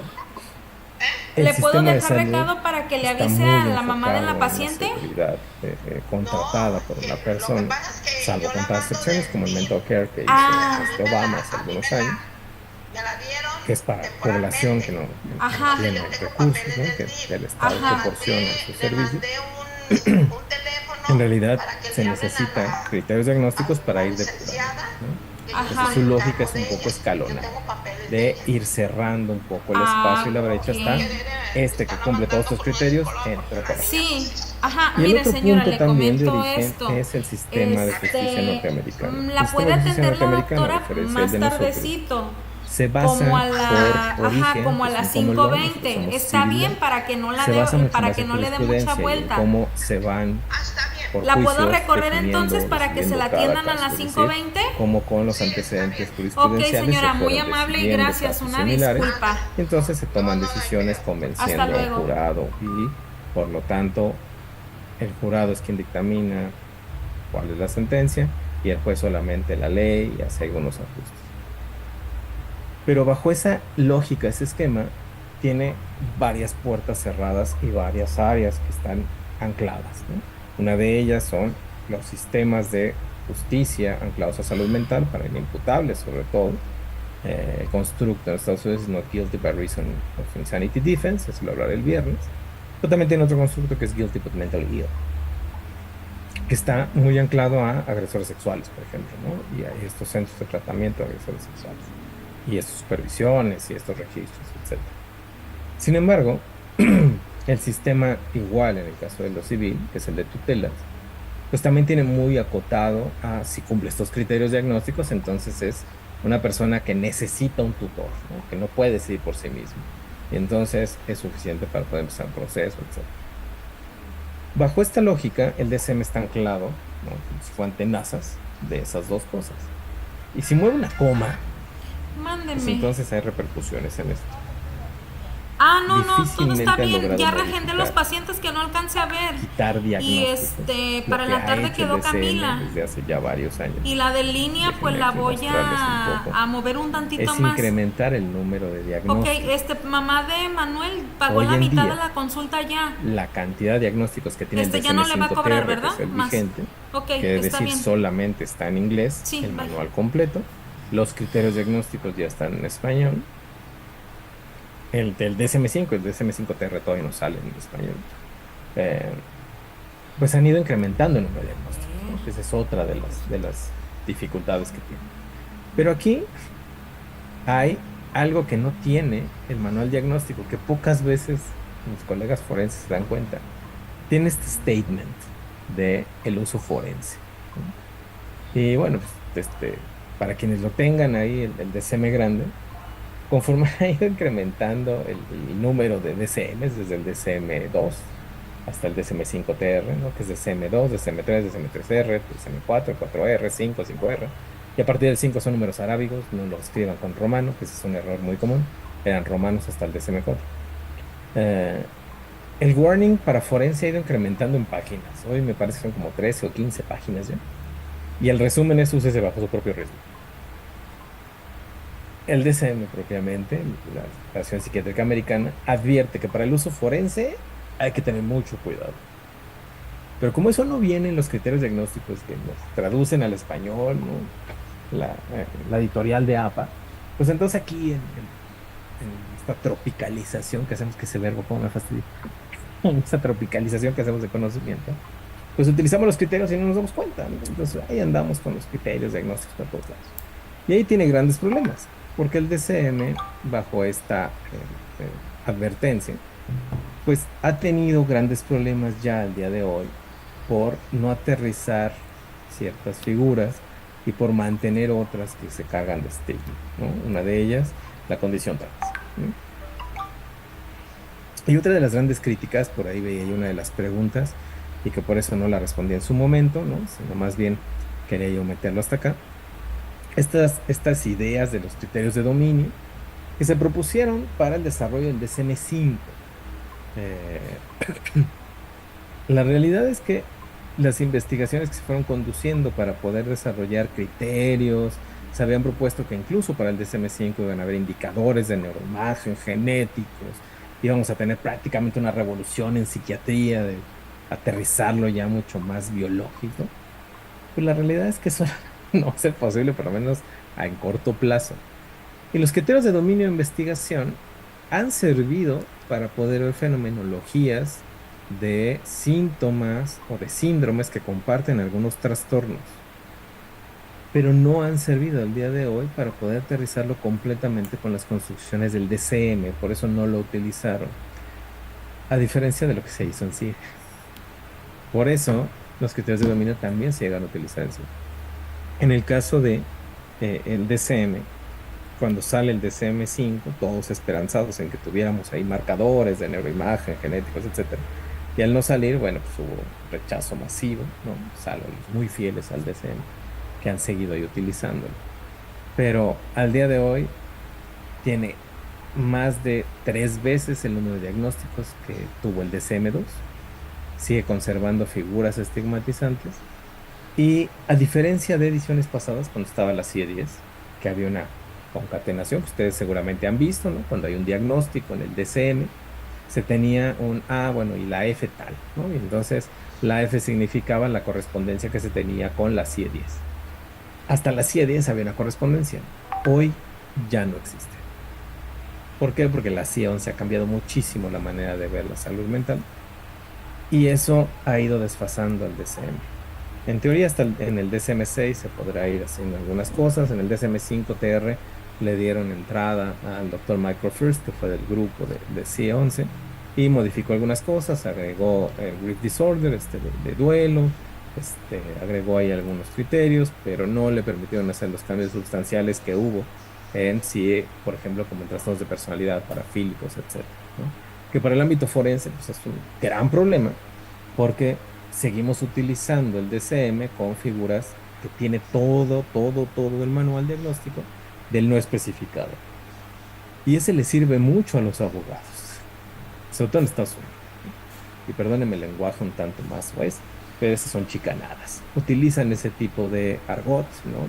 De un diagnóstico no especificado para decir, ay, pues es como que se parece, ¿no? Pero entonces, sí, el problema ahí es que, pues no es todo su señoría, y entonces tratan de convencer a los abogados y a los, al jurado, etcétera. Entonces terminan llevando a alguien que no tiene un diagnóstico, un trastorno mental, o a un tratamiento, o psiquiátrico, etcétera. Por ahí dicen de los clústeres. El problema de los clústeres, y que me parece que era muy buena esta lógica, pero se retiró a partir del DSM, pues prácticamente el DSM-4, en el DSM-3 se empezaron bien, DSM-4 TR todavía estaba ahí bien el clúster, pero en DSM-5 ya no, ya es como una utilidad que está ahí como nada más en el olvido. La lógica de los clústeres, para quienes no lo sepan, clúster 1 eran todos los trastornos mentales excepto 2, que era discapacidad intelectual, en su momento lamentablemente llamada retraso mental, y trastornos de personalidad. En el eje 2, estos dos diagnósticos, cualquiera de los dos o los dos, y en los otros ejes ya estaban comorbilidades, estresores y en la escala de funcionamiento global. El problema ahí es que eso servía para fines clínicos cuando hablábamos del traslape de como discapacidad intelectual o trastorno de desarrollo intelectual, como dice la CIE, y trastornos de personalidad con un diagnóstico de G1. Y eso sería mucho para entenderlo y para clasificarlo. Pero lamentablemente lo retiran y entonces hoy todos los diagnósticos están al mismo tiempo. No es un problema, podemos seguir hablando de comorbilidad, pero sí hay que establecer una lógica, ¿no? Y el otro problema del DCM es que mantiene el sistema de etiquetas, sobre todo en el caso de personalidad, ¿no? Si una persona es diagnosticada a los 18 años, porque la mayoría de los diagnósticos, digo la mayoría, salvo el antisocial, necesitan 18 años cumplidos para ser diagnosticados con trastorno de personalidad, no hay manera de retirarles el diagnóstico. Es inamovible, es una etiqueta toda la vida. Border, narcisista, antisocial, límite, ¿verdad? Así se queda y así se mantiene todo el tiempo. Y no hay ni mejoría, ni retraso, ni gravedad, ni nada. Y hay otros diagnósticos que siguen siendo estigmatizantes, y ahorita les daré un poquito más de la puntualización de ello, ¿vale? Entonces, regresamos un poco a dicen que son sea el enemigo, ¿no? Antes de atacar. Y pues sí, efectivamente el DSM-5 ha tenido sus grandes problemas. DSM-5 TR bajo el chair del Dr. Michael First, ratificó algunas cosas, agregó el estrés postraumático complejo, hizo algunas modificaciones en depresivo y en bipolar, agregó el GRID, pero no lo dejaron hacer grandes cambios. Y el otro grande problema que tiene el DCM es que está exclusivamente desarrollado en inglés y tiempo después salen los criterios, no el manual completo, no el libro completo, en español. Entonces se limita a dos lenguajes exclusivamente, inglés y español. El problema es que también se limita, ¿no? Entonces, pues en otros idiomas, si no hablan inglés, si no hablan español, pues bueno, entonces, a ver cómo le hacen, me tienen que aprenderlo, ¿no? Entonces ahí también la lógica de los criterios diagnósticos. Y bueno, pues al día de hoy, repito, por ley no hay necesidad de utilizar el DCM, más en cambio, y así es. Pero bueno, este es el navegador de la CIE. Marci, les puedes poner ahí un navegador en el chat, porfa. Ahorita me meteré yo en el navegador para que lo conozcan y vean los cambios y por qué Argumento que es una de las clasificaciones más eficientes al día de hoy para el ámbito forense versus el DSM, pero quiero nada más acotar algunas cosas de la CIA. Cuando se hace esta revisión que data de la década de los 90 del siglo pasado, es decir, con toda la característica de los 80 de la psiquiatría y psicología de los 80 del siglo pasado, en los 90 salió la CIA 10. Desde los 90 del siglo pasado no había existido una revisión de la CIA, por lo tanto se requería una profunda revisión y uno de los objetivos fue una visión de utilidad clínica, de colaboración de distintas profesiones y mucho más global. Entonces, se hicieron distintos estudios bajo esta perspectiva internacional de investigación y práctica clínica, dirigida, ¿no?, a mejorar y asegurar la equidad de la salud mental para todas las personas del mundo. Estas son palabras de Lector Sexena, que dirigía en su momento muy buena parte de la salud mental en el caso de los grupos, ¿no? Y bueno, esta clasificación tenía el objetivo, cuando se empezó a evaluar, de que las personas pudieran accesar a los servicios de salud mental que requerían solo cuando pues, se les identifique, elija y seleccione tratamientos que se basan en un sistema de clasificación preciso, válido, de utilidad clínica. Es uno de los objetivos que se tienen al día de hoy, no se tienen. Eso que están viendo ustedes en pantalla pues es el grupo de expertos internacional, los líderes, ¿no?, a nivel internacional de las aproximaciones clínicas de la CIA-11 en el ámbito de la salud mental. Y bueno, pues aquí está el doctor Reed, ¿no?, el principal director, el doctor Saxena, el doctor Ayuso, el doctor Ollén, la doctora Rebeca Robles, la doctora Mariana Medina Mora, entre muchos otros. Y la mayoría no son psiquiatras. Y eso me encantó, porque se nota que tiene una visión mucho más psicológica, mucho más psicopatológica, ¿no?, y que quita un tanto este sesgo mucho más biológico que a veces tenemos en psiquiatría. Obviamente hay grandes psiquiatras, ¿no?, el doctor Ollén, Patrap, Ayuso, entre muchos otros, el doctor First, que nos sale ahí en la fotografía, Kruger, etcétera, que colaboraron densamente desde los grupos más altos del desarrollo de la CIA, y ya vemos otros que estuvimos ya más a ras de lona, ¿no?, más a ras de campo. Se hicieron distintos estudios primero y luego se fueron escalando en niveles. Primero, propuestas de grupos de trabajo expertos, luego los estudios formativos de nuestra estructura, las adaptaciones locales que existían en propuesta de la CIE-10, se hicieron estudios preliminares en nivel primer nivel de atención, se despatologizó la condición trans, ahora te explicaré por qué, y se hicieron estos dos estudios. Los casos analizados por internet, ¿no?, que México, puedo decir con orgullo, en el Instituto Nacional de Psiquiatría, gracias a la colaboración del Departamento de Salud Mental Global, dirigido en su momento por la doctora Medina Mora, aló al doctor Reed, y aquí fuimos sede hace muchos años de estos trabajos, y de aquí salió para el mundo. Nosotros fuimos los primeros en implementar los diseños psicológicos, ¿no?, estos estudios que les compartí en los artículos, que tuve el honor de dirigir. Pues fuimos los primeros y luego ya se replicado en otros países.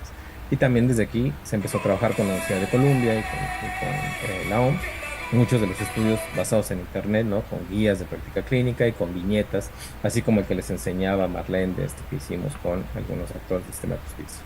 Pues bueno, primero se hicieron algunos estudios de metaestructura y taxonomía natural, en el cual se utilizó un dendrograma, ¿no?, por ejemplo. Entonces, este es muy interesante.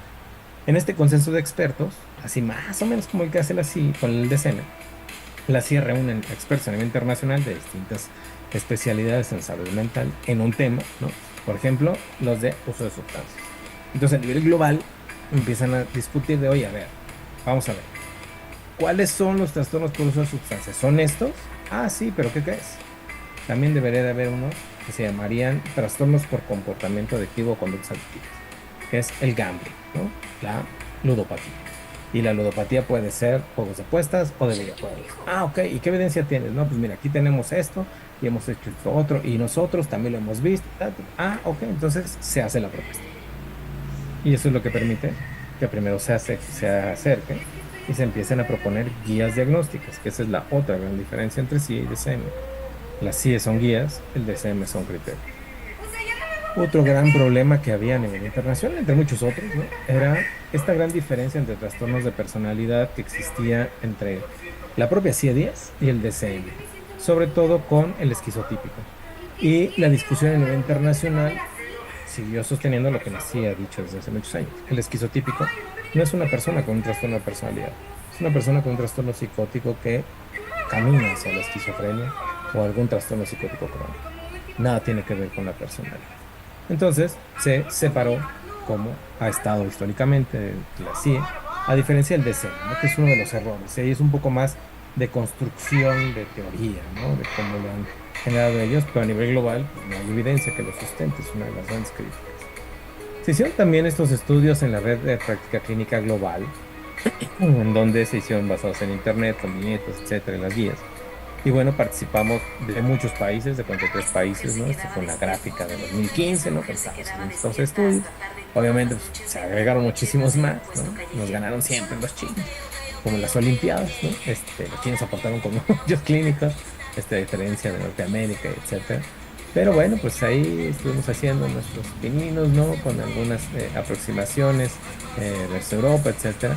Y bueno, pues obviamente el mayor porcentaje eran psiquiatras, había seguido psicólogos, enfermería, trabajo social, terapeutas, otros médicos que han estado involucrados en la atención de salud mental en primer contacto, otras disciplinas también que han estado en primer contacto, ¿no?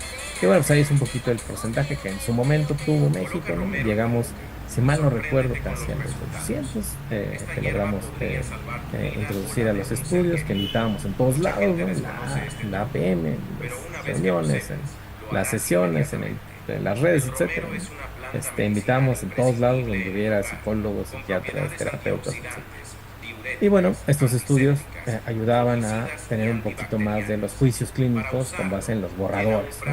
Entonces se escribían los clínicos y tenían de primera mano el borrador que se había estado emitiendo desde el Valhalla hasta el campo ya real, y podíamos estar interactuando constantemente los que estábamos en campo con los que habían emitido los criterios, ¿no? Es uno de los que les compartí, ¿no? Y aquí, bueno, pues es un poquito de la concordancia, ¿no? Con los índices CAPA, de cómo entre dos clínicos se explica un poquito para aquellos que no hayan tenido la oportunidad de leer el artículo. Lo que hicimos fue dividir en dos estudios, ¿no? Estudio 1 y estudio 2, distintos diagnósticos. En estudio 1 eran diagnósticos de trastornos afectivos relacionados al trauma y relacionados a ansiedad o ansiedad, relacionados al trauma, afectivos y ansiedad. Y en el protocolo 2 eran los pacientes con trastornos psicóticos. Entonces yo tenía la orden de tener cierto número de clínicos, cierto número de pacientes. Por cada evaluación eran 2 clínicos. Y la metodología es la siguiente. Un clínico evaluaba, se les dio un entrenamiento previo con las guías de CIE 11 y con el entrenamiento que ya tenían ellos de diagnóstico en el expertise que tenían. Psiquiatras, psicólogos fueron entrenados. Uno de ellos evaluaba y el otro solamente veía. Al final de la entrevista, si el que estaba viendo exclusivamente, el observador, tenía la necesidad de preguntar más cosas, preguntaba. Y entonces los separábamos al final de la entrevista y cada uno capturaba sus impresiones diagnósticas en 2 computadoras diferentes, en 2 cuartos diferentes. El paciente, nosotros ya sabíamos cuál era el diagnóstico, ¿no? Y entonces eso ya permitía que nosotros tuviéramos un control de, bueno, este paciente tiene depresión y ansiedad, si tiene esquizofrenia y depresión, si tiene, ¿no? Estrés postraumático, etc. Entonces nosotros ya sabíamos, los dejábamos y veíamos la concordancia diagnóstica. Esta metodología, que la hicimos con el Instituto Nacional de Psiquiatría, fue la que se replicó a nivel mundial en otros 12 países. Y bueno, pues los cambios que se propusieron en la CIE 11 desarrollaron pues una mejor confiabilidad entre clase, ¿no? Con los índices CAPA, de un acuerdo entre los evaluadores hacia esquizofrenia, por ejemplo, ¿no? Trastorno bipolar, ansiedad social y luego ya de ahí algunos otros. Pero bueno, pues fue bastante importante la manera en la que se diagnosticó y bueno, esto lo publicamos en WPA y digo, lo publicamos con Dr. Acando, ¿no? Después se hicieron otros estudios, ¿no? Aunado a estos estudios clásicos de internet, lo que les decía. Más aparte de ese estudio salieron otros, ¿no? De la confiabilidad diagnóstica, de qué tan fácil es utilizarla, etcétera, que es otro artículo que me parece que sí les compartí. Y si no, pues por ahí avísenme y se los mandamos también en el Classroom. Hicimos, y digo hicimos porque sí me tocó a mí solito hacerlo. Lo hicimos primero en México sobre el análisis legal de cómo iban a aterrizar los trastornos parafílicos en México. Y es que lo que les preocupaba mucho a los grupos dentro de la Organización Mundial de la Salud, en la CIA-11, eran algunos diagnósticos que no se justificase inimputabilidad, ¿no? Entonces, bueno, pues me encargan, me entrenan primero Esther Gizmodi, que es una doctora en Derecho de Harvard, o de Yale, no, de Yale. Y bueno, el equipo en su momento de el ministro en activo, el ministro actualmente en retiro, el ministro José Ramón Cosío, pues me empiezan a entrenar en estos análisis jurídicos, ¿no? Por eso ha sido un poco más tranquilo mi doctorado el día de hoy. Ya hice mi tesis en esta investigación. Eh, en donde logramos ver en la parte clínica cómo aterrizan las leyes y si realmente hay una lógica de inimputabilidad, lo cual, bueno, pues con este artículo demostramos que no es así, ¿no? El padecer un trastorno parafílico no es una causal de inimputabilidad y ahí argumentamos adecuadamente por qué, ¿no? Y bueno, este otro artículo, que bueno, yo ya no formé parte, pero fue un análisis que se le ocurrió hacer tanto a First como al doctor First como al doctor Reed con algunos otros investigadores de la CIE, ¿no? La mayor parte de ellos son psiquiatras, eh, en donde pues vieron un poquito la organización y las comparaciones de la CIE-11 y el DSM-5, ¿no? Todavía no estaba el DSM-5-TR. Después de este artículo es que llaman en la APA al doctor First y les dice, oye, pues sí, queremos que hagas algunos cambios para el DSM-5-TR. Y bueno, pues le dejan hacer algunos, ¿no? CIE-11, al igual que el DCM, tiene ciertas construcciones, ¿no? De algunos agrupados de trastornos mentales, por ejemplo, neurodesarrollo, que antes no estaban en la CIA, hoy sí están, ¿no? Y así se van. Pero, por ejemplo, hay grandes diferencias que ahorita les especificaré, pero aquí se pueden ver muy fácil. Catatonia está separado, ¿no? No está dentro de esquizofrenia. Están juntos los trastornos del afecto, aquí están separados los trastornos del afecto, el trastorno bipolar y depresivo, cuando, bueno, a nivel internacional se vio que no había una lógica de separarlos, ¿no? Eh, Empezaron a ver también, déjame ver por aquí, los trastornos de personalidad, que aquí son trastornos y los rasgos relacionados, y aquí pues es la clasificación, ¿no? No está en el mismo orden, antes estaba neurocognitivo, esto es un poquito difícil, ¿no? Eh, la incongruencia de género, pues se sacó de los trastornos mentales. Aquí en el DSM sigue siendo disforia de género. Eso es muy importante. Es algo bastante estigmatizante, como lo sigue manteniendo el DSM. La CIE erradicó de su clasificación de trastornos mentales la condición trans. Ahora te explicaré por qué está acá. Eh, y otros dos cambios también fundamentales, que son grandes diferencias, es que se sacaron de los trastornos mentales a los trastornos del sueño, y los trastornos del sueño están entonces colocados con su clasificación aparte.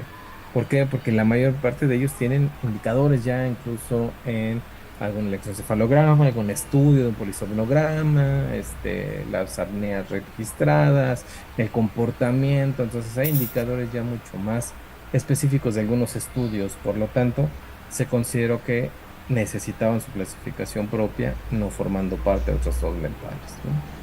Y la otra son las disfunciones sexuales, que la mayoría de ellas, si no es que casi todas o todas, tienen pues, su aterrizaje en una afectación muy dirigida o muy focalizada dentro de los genitales de las personas, ¿no? Entonces, en el ámbito de la sexualidad, pues no tienen un aterrizaje tan asociado con trastornos mentales, por eso también se pasaron al capítulo 17, ¿no? Y bueno, ya algunas consideraciones un poco más puntuales. No, si mal no recuerdo, también se los dejé, y si no, me recuerdan y se los pasamos. Decía Kant, todo nuestro conocimiento arranca del sentido, pasa al entendimiento y termina en la razón. Y bueno, no he terminado. Terminé de esta parte de la presentación. No crean que ya se libraron de mí, va a decir, oh, si son 2 horas. No, no tienen tanta suerte. No. Vamos a el navegador. Aquellos que tengan problemas de internet, los invito a que ustedes abran su navegador con la CIE-11 que ya les compartió Marlene, para que no tengamos tantos problemas, y me vayan siguiendo, ¿vale? Ahí está. Ahí ya deben ver mi navegador. Entonces, bueno, pues aquí ustedes como ven, ¿no? Pues esta es la CIE-11. Está en distintos idiomas: árabe, checo, inglés, español, francés, portugués, ruso, turco, de Uzbekistán, chino, ¿no? eh, se puede traducir inmediatamente, ¿no? Si yo la quiero en francés, pues bueno, nada más le pico y está en francés, ¿no? Entonces, pues no tengo ningún problema en utilizarla en mi idioma nativo. Eh, Sobre todo aquí, pues bueno, son los grandes idiomas que están mucho más frecuentes a nivel global, ¿no? Se utilizan más a nivel global. Em, la clasificación de la C11 retrasó un tanto su salida y déjenme especificarles por qué. Y aquí creo que puedo mostrar panel de video. Ah, sí, ahí ya. Digo, no los veo todos, pero veo algunos cuantos, ¿no? Tienes que prender su cámara, pues adelante. Em, ¿Qué es lo que logró esta clasificación? Bueno, pues ya estaba lista antes de que nos encerraran cuando salió COVID-19. Y ahí el problema fue que necesitábamos, dentro de las clasificaciones diagnósticas, pues algo para poder estructurar la estadística y la construcción de la entidad llamada COVID-19, ¿no? Originada por el virus SARS-CoV-2, ¿no? SARS-CoV-2. Entonces, bajo esta lógica, se llegó a generar una aproximación de ya tener la autorización de la Asamblea Mundial de la Salud de la OMS, pero no se tenía propiamente esa clasificación de COVID, entonces se retrasó hasta que se tuvieran la evidencia suficiente para tener COVID y eso ya permitió que saliera. Por eso, pues tardó un poquito más, ¿no? Para salir la clasificación, pero ya estaba desde cuándo, un año, creo que tardó un poquito menos, menos de un año. Pero bueno, antes la CIE estaba clasificada por letras, hoy día son propiamente números, ¿ok? Entonces, antes le correspondía a los trastornos mentales la letra F, hoy le corresponde el número 6, ¿ok? Entonces, si yo le pico aquí, pues bueno, ya me viene la definición, ¿no? De trastornos mentales de comportamiento que les enseñaba. Y si yo aquí le pico al triangulito, pues ya me despliega todos los trastornos mentales. Como ustedes pueden ver, pues ya está inmediatamente en el número 7 los trastornos de vigilia. Y en el 17 relacionadas a la salud sexual, disfunciones sexuales, trastornos sexuales por dolor y discordancia de género. ¿Por qué se dejó discordancia de género? Ok, bueno, pues un punto importante es que las investigaciones, y ahí sí me parece que México fue uno de los principales colaboradores, si no es que el más importante, en demostrar que las personas con condición trans no padecían un trastorno mental en cuanto a esta identificación sexogenérica, sino que lo que padecían era ansiedad, depresión, estrés postraumático y algunos otros trastornos derivados del maltrato, del estigma y del rechazo. Por lo tanto, esa evidencia, la que se recabó a nivel internacional, permitió que se retiraran de la clasificación de trastornos mentales. Se colocó en las condiciones relacionadas con la salud sexual por una lógica. Si yo soy una persona trans, necesito una entidad que me permita accesar a los servicios de salud para asignación sexogenérica, para el tratamiento hormonal o para las operaciones. Si yo no tengo esa construcción, entonces no tengo nada para el sistema de salud, ¿ok? O sea, si yo no tengo la construcción de faringoamigdalitis, pues no tengo nada, ¿ok? Entonces no hay con qué tratarme. Por lo tanto, bajo esta lógica, pues se mantuvo como discordancia de género en la adolescencia, adultez o en la infancia, ¿no? Que la mayoría de ellos empiezan en la infancia. Entonces, pues se retiró los trastornos mentales, pues se quedó aquí para poder accesar a la atención en salud de todas las áreas que se requieren para la reasignación sexogenérica, psicoterapia, hormonal, cirugías, etc. Y en el caso de las disfunciones sexuales y los trastornos por dolor, pues obviamente tienen su aterrizaje mucho más en cuanto al deseo, eyaculación, erección, orgasmo, etcétera, ¿verdad? O el dolor que se siente ante la penetración, etcétera. Entonces, todo esto hay una mayor evidencia ya de que todo está relacionado con órganos sexuales en lugar de una condición psiquiátrica. Por eso se retiraron de los trastornos mentales. Y los otros que están en la clasificación número 7 o el número 7 pues son los de sueño y vigilia, ¿no? Insomnio, hipersomnolencia, etcétera. Van a decir, oye, pero entonces, si yo tengo a alguien con insomnio y depresión, bueno, probablemente el insomnio sea un síntoma secundario de la depresión. Si es un insomnio primario, entonces estaríamos frente a alguien que tiene insomnio crónico o de corta duración. Los que vean en rojito no han reunido la evidencia suficiente para permanecer, quedaron como propuesta. Por eso se quedan ahí en rojo en la clasificación para si más adelante en las siguientes revisiones se han acumulado evidencia, pues entonces ya nada más se adhieren y se les da una clasificación roja. Pero van a haber muchos en rojito en todas las enfermedades, no solamente en las mentales, ¿ok? Pues bueno, pues ahí está un poquito de esta lógica. Ahora, ¿cuáles son las ventajas, además de esto? Que al día de hoy, si por ejemplo una pericial me dice, no, es que esta persona no puede tener a sus hijos porque tiene disforia de género, dice el DSM, ¿no? Pues a ver, la CIE dice que la discordancia de género no es un trastorno mental. Entonces ya hay un punto de debate, ¿no? No, es que tiene una condición que le impide tener erecciones, entonces mi clienta demanda el divorcio necesario. Pues no es un trastorno mental, es una disfunción eréctil que está condicionada por algunas circunstancias a nivel genital. Y bueno, pues puede ser una causa de divorcio, pero no es un trastorno mental que tampoco imposibilite, tal. Ahí es otro argumento. Y en el caso, por ejemplo, de los trastornos del dormir, me parece que ahí la única que podría ser un poco más involucrada en el ámbito pericial sería la sexomnia, ¿no? Las conductas durante el dormir. Son muy raros los pacientes que lo padecen, pero bueno, pues ahí sí, difícilmente van a llamar a un experto en sueño, van a llamar a un psiquiatra, más que un psicólogo. Y bueno, pues ahí sí habría que especificar un poquito, ¿no? Esta otra lógica. Sí, no, la perspectiva de género es fatal en algunas funciones, pero la CIE lo tiene, entonces también ayuda un poco a educar a la gente. Pero bueno, en el caso de estos trastornos mentales, pues bueno, está ya los trastornos del neurodesarrollo y vean aquí, está el trastorno del desarrollo intelectual. Ya no dice retraso mental, discapacidad intelectual, no. Discapacidad intelectual Mira, vente para que es veas el término capítulo, jurídico, ¿ok? Existe la Convención Mira, ven de para que Derechos veas el Humanos de capítulo. Personas con Acá está la Discapacidad silla de y tijera. engloba en ellas 5 discapacidades: visual, auditiva, motriz, Acá intelectual y también está en la psicosocial. silla La de psicosocial son todos los trastornos Te los mentales, puse en pero no es turno, un ¿ah? trastorno Por del eso. desarrollo intelectual. Por eso, la lógica aquí de ¿Estás viendo que sea un Avengers trastorno del Infinity desarrollo War? intelectual, como parte de los La que duró trastornos un del chingo. neurodesarrollo.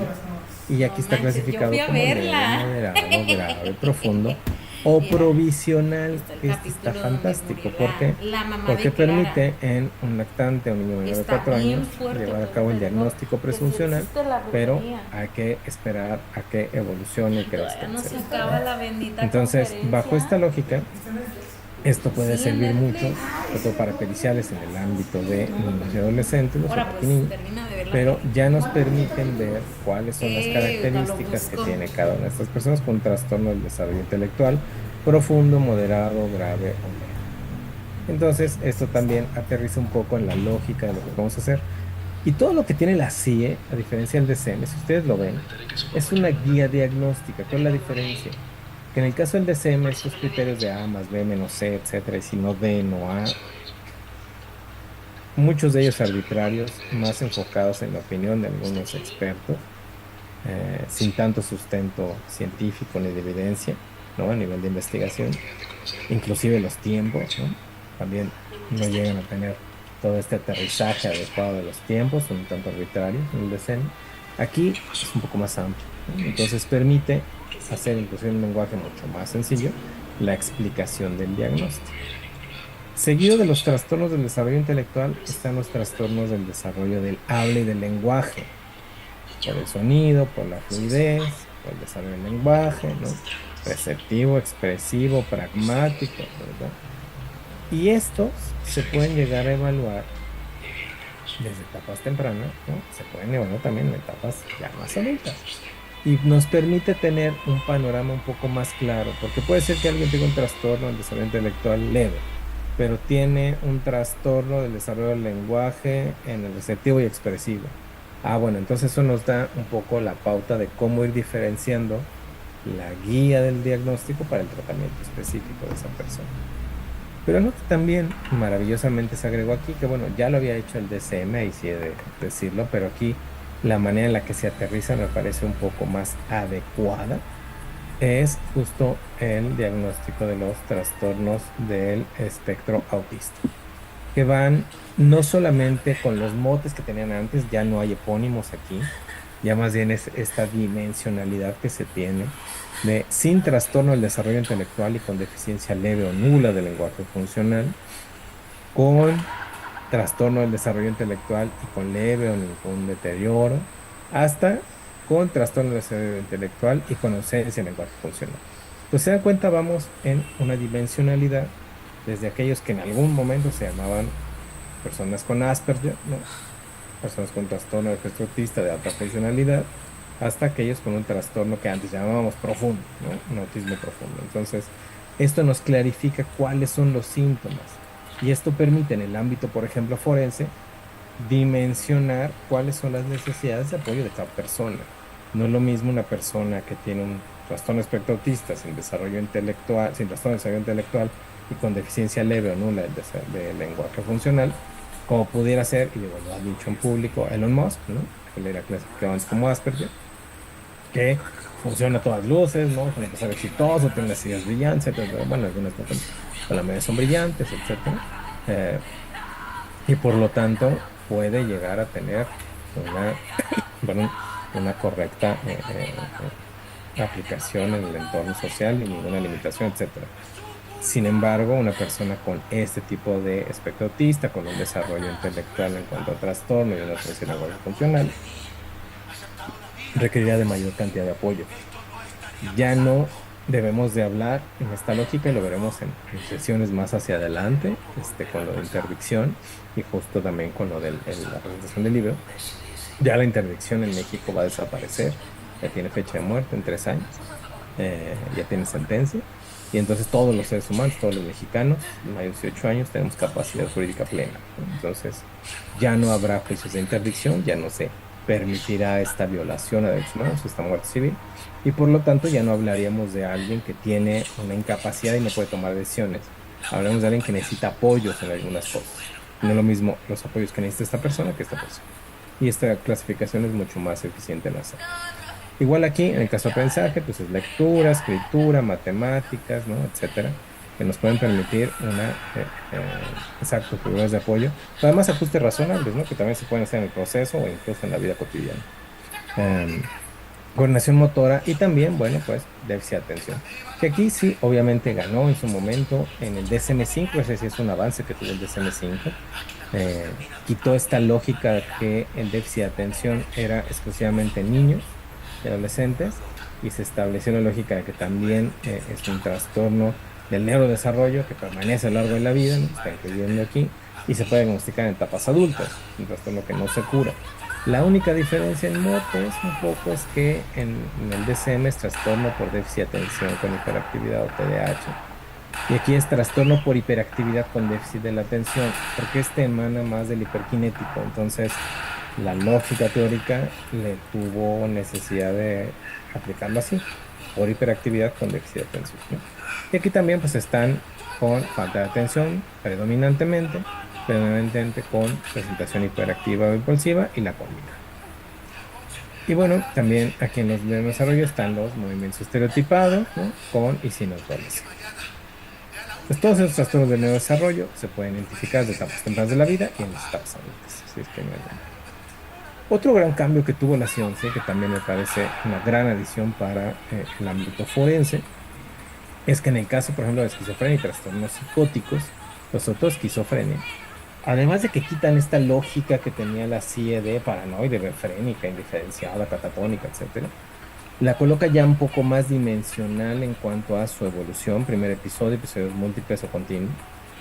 Algo que coloca muy eficientemente con esta perspectiva de derechos humanos y con la realidad clínica es en remisión completa, en las 3 entidades. Es decir, primer episodio, episodios múltiples y también continuo.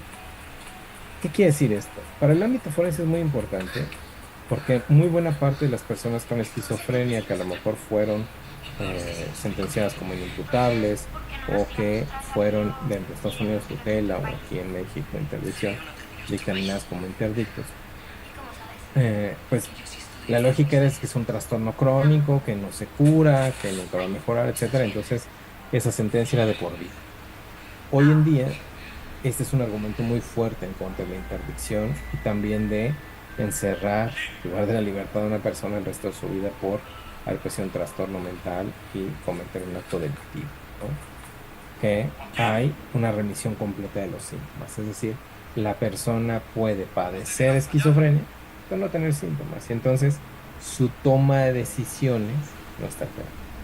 Que la mayor parte de ellos, cuando no hay síntomas psicóticos agudos, cuando no hay ideas delirantes, alucinaciones, la mayor parte de sus decisiones son muy juiciosas. Entonces, esto ya queda de manifiesto en la clasificación y nos permite incluso establecer un debate, porque ya no es lo mismo que dos peritos digan, ah, pues uno tiene esquizofrenia, otro demencia. No, a ver, para el juez a veces le daba lo mismo, sobre todo en el ámbito penal. Ahora ya es, ah, tienes esquizofrenia, ok, hay que entender cuál es la lógica de esta esquizofrenia que tienes y cuál es la evolución que tienes y cómo has estado, etcétera. Y con tratamiento estás bien, ah, ok, entonces no hay ningún problema.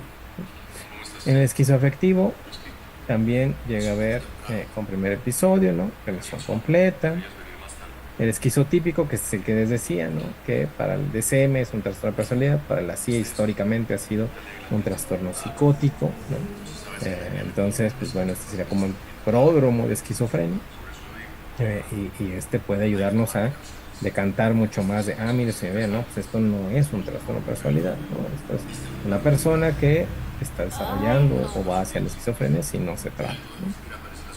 En el psicótico agudo y transitorio, pues también hay tratamiento sintomático en emisión parcial, en emisión completa, es decir, que esto es fantástico, ¿no? En el delirante, pues hay sintomático, revisión parcial, emisión completa, que es también para las sentencias, para los dictámenes, es maravilloso. El otro punto es que se retiró dentro de los trastornos psicóticos la catatonia. ¿Por qué? Porque puede ser de distintos orígenes. La catatonia no necesariamente tiene que ver con esquizofrenia exclusivamente. Podemos estar hablando de alguien que puede ser por cualquier otro trastorno mental, sobre todo afectivos, tipo bipolar, o que pueda ser inducida por sustancias psicoactivas o medicamentos. Entonces, pues no había como una entidad propia de cuál sería esto. Y esto inclusive puede ser hasta para victimología, ¿no? Una persona que posterior a la intoxicación, a lo mejor involuntaria, etcétera, le administraron PCP, etcétera, y quedó con catatonia. Pues esto es muy importante para las directrices de la restitución del daño, ¿no? Esto puede ayudar bastante. Del estado del ánimo también hubo una gran controversia, tanto en trastorno bipolar, pero sobre todo en depresivos. Déjame ir primero a los depresivos. Porque algo que adhirieron dentro de la clasificación y que así nos lo explicó en su momento el doctor Michael First y por eso se lo llevó al DSM-5TR, no tuvieron otra opción, es que los síntomas psicóticos pueden empezar desde el episodio moderado. ¿Qué quiere decir eso? Antes los síntomas psicóticos eran un criterio de gravedad, estaban exclusivamente en el trastorno depresivo grave, ya fuera único o recurrente, que bueno, pues a diferencia del DSM, aquí no es de trastorno depresivo mayor, no es trastorno depresivo único o recurrente. Los síntomas psicóticos pueden empezar desde la parte más moderada. ¿Y cuál es la lógica de esto? No empiezan de la noche a la mañana y la persona se psicotiza y hay que internarlo. La lógica es, tengo una persona que tiene un trastorno psicótico, un trastorno depresivo, y va desarrollando episodios psicóticos o va desarrollando síntomas psicóticos, mejor dicho. Por lo tanto, desde consulta externa, sin necesidad de internarle, puedo tratarle y le puedo ir manejando y remitir esos síntomas psicóticos. Y esto puede favorecer muchísimo, incluso hasta en entidades como pues, homicidios asociados a depresión, que son muy pocos, más el suicidio, ¿no? Homicidio de los hijos y el intento de suicidio de alguno de los progenitores, pues puede estar asociado con esto, no necesariamente un trastorno depresivo grave, ¿no? Igual en recurrencia. Y en el caso de los trastornos bipolares, pues también, ¿no?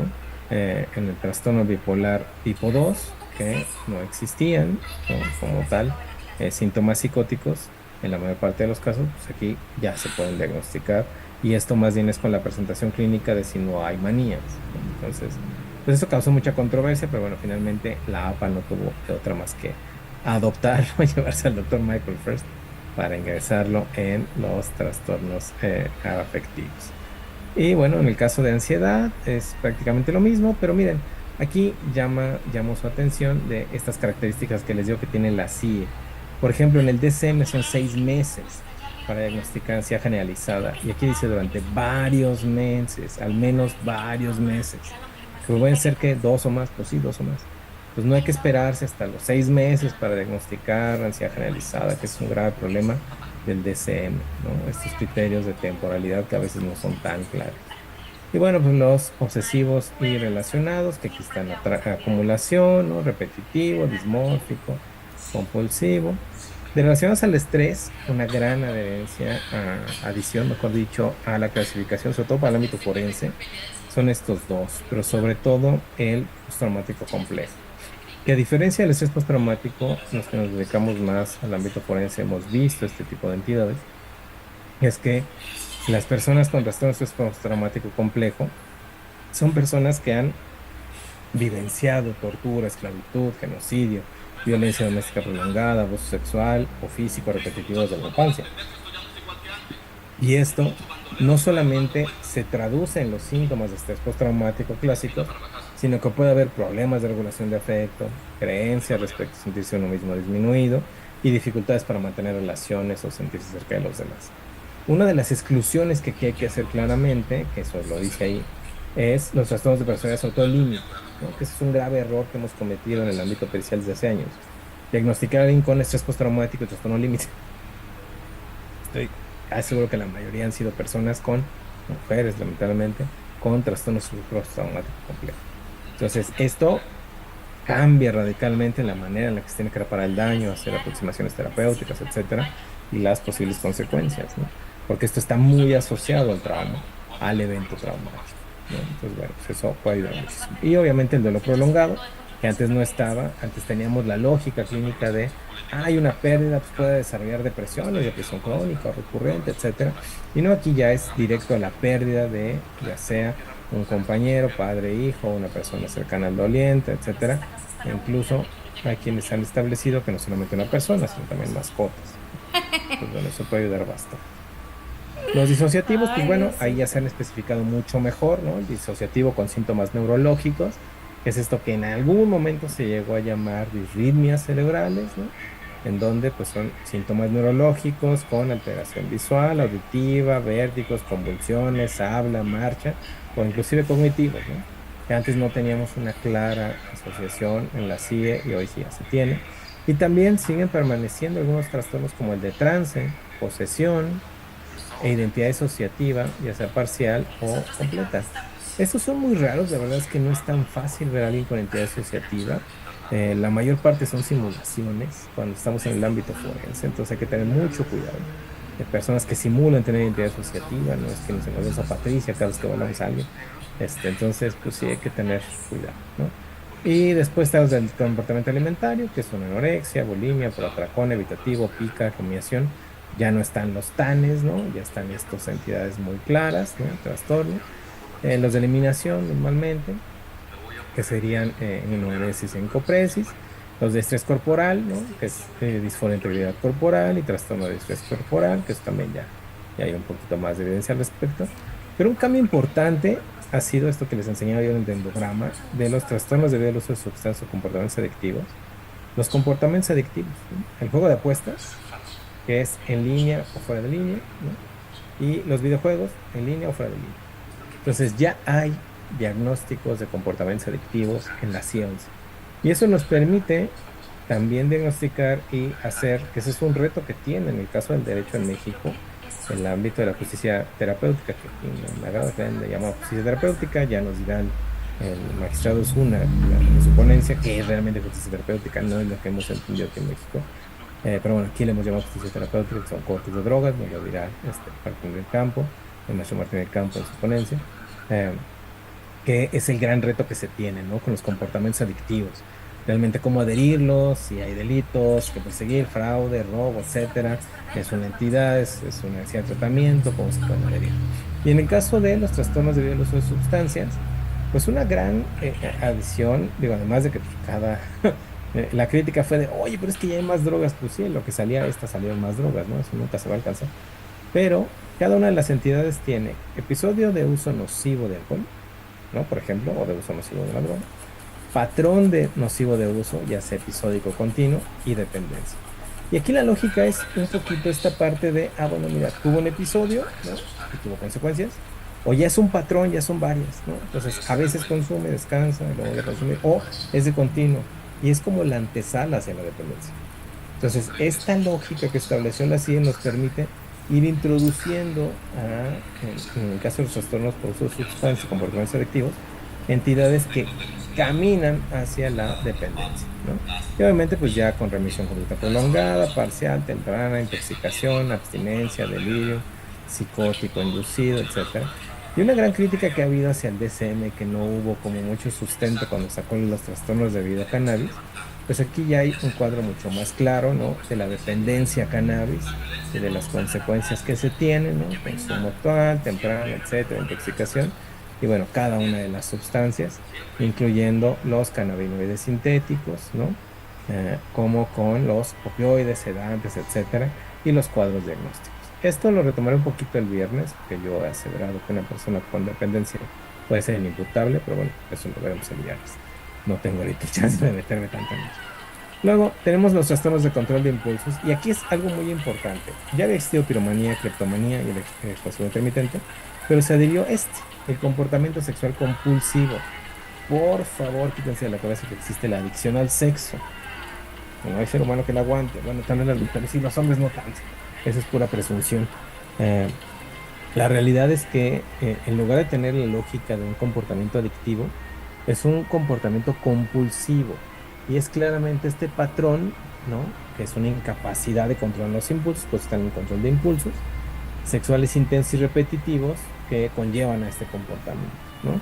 Y entonces, pues bueno, falla sus responsabilidades, actividades, etcétera, tiene numerosos intentos de reducir este comportamiento sexual repetitivo y hay una incapacidad para controlar estos impulsos. Entonces, no es tanto el ir a estar consumiendo cada rato, ¿no? Pornografía o tener sexo, etcétera, porque eso está, por ejemplo, en el caso de lo que antes se llamaba ninfomanía o satiriasis, ¿no? Del deseo sexual incrementado, pues está en los trastornos de la sexualidad, está fuera de los trastornos mentales. Entonces, esta es la visión que se hizo de un trastorno por comportamiento sexual compulsivo, que tiene otra aproximación de tratamiento. De disruptivo y disocial, bueno, el oposicionista desafiante del disocial, que son más hacia infancia y adolescencia. La gran adición, a diferencia del DSM, es que el DSM agregó el criterio de emociones prosocial limitadas exclusivamente en el disocial, ¿no? Y aquí, bueno, también está, ¿no? Con emociones prosocial limitadas, que hablamos de insensibles y carentes de emoción. Estamos hablando de personas con psicopatía, literalmente, esta es la psicopatía, las emociones prosocial limitadas, desde infancia y adolescencia. Pero aquí, afortunadamente, con las investigaciones en las cuales inclusive aquí en México participó el doctor de la Peña, un psiquiatra muy reconocido ahí en el instituto, gran amigo, están dentro del trastorno desafiante y oposicionista, ya sea con irritabilidad y enojo crónicos o sin irritabilidad y enojo crónicos, ¿no? Entonces, esto permite adherir estas emociones sociales limitadas a otra entidad, ¿no? Que es el desafiante oposicionista, no necesariamente aquel disruptivo, que rompe cosas, etcétera, que roba, que maltrata animales, sino aquel que está en contra de la autoridad, etcétera. Entonces, esto es un camino importante porque es lo que decanta hacia los distintos subtipos de trastornos psicopáticos. Aunque este año no lo agregué, pero prometo el año que entra agregar eso de trastornos psicopáticos. Ahorita voy a hablar de estos dos finalmente, personalidad y parafilias. Cierro antes con facticios, ¿no? Que es el facticio impuesto en lo mismo o el impuesto a otro, o sea, mucho caos o no mucho caos entre poderes. Los neurocognitivos, que aquí está el neurodelirium, neurocognitivo leve, amnésico y demencia, ¿no? Los tipos de demencia. Y aquí está el amnésico, la enfermedad en otra parte, etcétera. Entonces, se dan cuenta, las demencias están dentro de los trastornos mentales, no están en los neurológicos. Están dentro de los trastornos mentales, a pesar de que hay pues, esta evidencia, ¿no? De hay un cuadro sintomático y puede llegar a ser, por ejemplo, de inicio temprano, tardío, mixto con cerebrovascular, no vascular. Pues aquí es un imbrincado, ¿no? De trastornos neuropsiquiátricos, podríamos decirlo así. Y bueno, los otros dos cambios muy importantes que hubo fueron el de parafílicos y el de personalidad. El de personalidad tiene un cambio dramático versus el DCM. El DCM sigue, les decía hace rato, utilizando el sistema de etiquetas. El sistema de etiquetas del DCM permite diagnosticar a alguien con trastorno límite, narcisista, paranoide, esquizotípico, obsesivo compulsivo, dependiente, y la etiqueta se queda todo el tiempo, a menos de que alguien vuelva a revisar al paciente tiempo después de terapia, etcétera. Ah, ya no cumples criterios, que ya salió, ¿no? Pero no nos dice nada de la evolución del paciente. Y decía el doctor Peter Tyrer, que fue el que propuso esta nueva clasificación de trastornos de personalidad en la CIE. En la consulta y en el ámbito forense, la mayoría tienen o trastorno antisocial o trastorno límite. Entonces, pues, parecía que los demás criterios no existen. Pero algo que lo llevó a esa conclusión fue desarrollar estos trastornos de personalidad, pero con justo gravedad, leve, moderado y grave. Y tiene que ver con la disfunción individual y general. El grave puede llegar a lesionar a otros, lesionarse a sí mismo. El moderado, pues, más o menos, algunas áreas están comprometidas, el leve casi no mucho. Pero así como puede ir de aquí para acá, puede ir de aquí para acá. Pero la gran maravilla de la CIE es que permite que haya rasgos solamente. Entonces, la lógica dimensional de los trastornos de personalidad es grave, moderado, leve, rasgo, es decir, cura. Y otra gran característica es que en ningún momento se exige que sea adulto. Y esto es maravilloso porque podemos detectar en un adolescente que lleva desde los 14 años con manifestaciones muy compatibles a lo que el DSM llama trastorno límite. No me voy a esperar hasta que cumpla 18 para diagnosticarlo, puedo tratarlo psicoterapéuticamente y probablemente farmacológicamente, si ha cumplido al menos, por ejemplo, un periodo prolongado, 2 años o más. Entonces esto es maravilloso porque no es que a los 18 años mágicamente se transformen en alguien con un trastorno de personalidad, no, lo van desarrollando desde la adolescencia.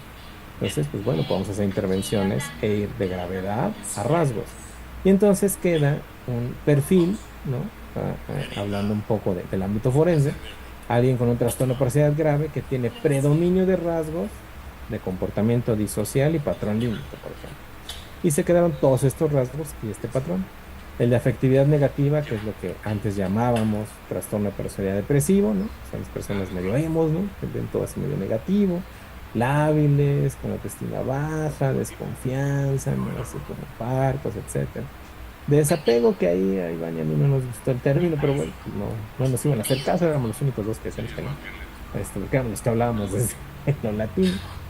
Pero bueno, se habla de este distanciamiento social y distanciamiento emocional. Son los verdaderos asociales, ¿no? Ahorita hablaré del disocial, obviamente lo dejo al final por situaciones de preferencia del tema. De desinhibición, pues son todos estos que son muy impulsivos, etcétera, ¿no? Irresponsables, distraídos, imprudentes, sin planificación. Los anancásticos, que son los que el DSM dice son obsesivo-compulsivos, pero en la CIE siempre han sido anancásticos, ¿no? Y el patrón límite, que es lo que conocíamos como trastorno de personalidad límite. Entonces, hoy podemos, a diferencia del DSM, que teníamos el problema de las etiquetas y la comorbilidad, que antes no sabíamos si era fragmentado o qué, ¿no? Que teníamos alguien que cumplía los criterios para 5 diagnósticos de trastornos de personalidad, ¿no? Antisocial, límite, histriónico, narcisista y paranoide. Y entonces, ¿cuál tratamos primero? Pues aquí es la gravedad, trastorno de personalidad grave, con patrón límite, desapego y afectividad negativa. Entonces ya tengo un panorama de cuáles son los rasgos que tengo que tratar y la gravedad que tiene, y entonces a lo mejor sí necesitará internarse a veces, no, etcétera, y hacia la cura. Y lo maravilloso también, que fue, me parece, algo más inconsciente que propositivo, es que al agregar el comportamiento disocial y quitarle el comportamiento antisocial, dejando solamente el egocentrismo y la falta de empatía como pilares, estamos hablando de la continuidad de las emociones social limitadas y de diagnosticar probablemente un psicópata. Entonces, con esto podríamos diagnosticar psicopatía. Digo, lo he dicho en otros foros, el trastorno antisocial de la personalidad del DSM no existe. El problema es que es tan heterogéneo y psicopatologiza conductas disociales o antisociales o sociopáticas, y diagnosticamos a alguien que no tiene un trastorno mental. La mayor parte son sociópatas y no tienen un trastorno mental. Adolecen de circunstancias sociales y más bien son resultado de esta anomia social que podemos llegar a ver. Y bueno, el último punto son los trastornos parafílicos. Y aquí el gran cambio que tuvo versus el DSM, que esa es otra gran crítica por estudiosos de agresores sexuales y de trastornos parafílicos a nivel internacional, es que justo, ¿no? Cuando pude formar parte de este grupo, lo que veíamos es que rescata la realidad de la excitación, el orgasmo que tienen las personas con trastornos parafílicos en lo coercitivo, en esta excitación que tienen al no tener la posibilidad del otro de defenderse. Entonces, por ejemplo, el exhibicionista se excita de que el otro tenga una reacción de pánico, de terror, de miedo, no que al exhibirse tenga una interacción. Eso no le excita, no es lo consensuado. Lo que le excita es lo coercitivo. De hecho, al inicio se había propuesto que fueran trastornos parafílicos coercitivos, pero se decidió quitar porque todos tenían esta característica y la que se adhirió fue el sadismo sexual coercitivo. Si ustedes ven, se retiró el sadomasoquismo, porque el sadomasoquismo es una práctica sexual consensuada, no tiene psicopatología. Así es que si les gusta 50 sombras de Grey, dense, no pasa nada, no es patológico, siempre y cuando sea consensuado. Pero los invito a que lean mejor Marqués de Sade, está más divertido. El voyeurista, por ejemplo, pues es que no consientan que esté espiando, etcétera, ¿no? Que los vea, tener relaciones sexuales, desnudos. El pedofílico, pues, le excita que sean menores de edad, ¿no? Prepúberes, que no puedan consentir. El frotista, que se restriegue con alguien que no logra tener consentimiento o que no lo pudo dar, y entonces también las reacciones de miedo, de pánico. Si se dan cuenta, la mayor parte de estos están cometiendo delitos. Por eso les decía que en el parte de forense es muy importante, porque ahí sí nos permite ver esta excitación, a diferencia del DSM, que el DSM se enfoca en las preferencias o ay, se fue hasta el término, no me acuerdo, los gustos, ¿no? El deseo un tanto, pero aquí en realidad la excitación, ¿no? Lo que se tiene, el patrón sostenido de excitación sexual, que a diferencia del DSM, pues es como una preferencia la que ha marcado los trastornos parafílicos, e incluso varios investigadores de Estados Unidos y de Canadá han rechazado esa parte y se han adaptado más hacia esto. Los que involucran a otros sin su consentimiento, pues estamos hablando de zoofilia y de necrofilia, y se quedó solamente quitando, porque se quitó fetichista, transvestista y sadomasoquista. En realidad, sí, gracias. Se llegó a generar la posibilidad de que solamente se quede aquellos que ponen en riesgo la vida, ¿no? Entonces, las condiciones son que experimenta un marcado malestar, no por el rechazo. Entonces, si por ejemplo alguien que tiene el deseo, la parafilia, no el trastorno parafílico, la parafilia de ser fetichista, y no por rechazo, sino por disconfort, ya siente que esto no está bien y quiere tratarlo, pues entonces estamos hablando de esta entidad. Y el otro es, pues, el masoquismo extremo, la asfixiofilia, por ejemplo, ¿no? O ya hay lesiones que comprometen la vida. Entonces ahí se quedaron. Pero la gran adición es el sádico sexual coercitivo. Hace muchos años existía la lógica de un trastorno sádico de personalidad.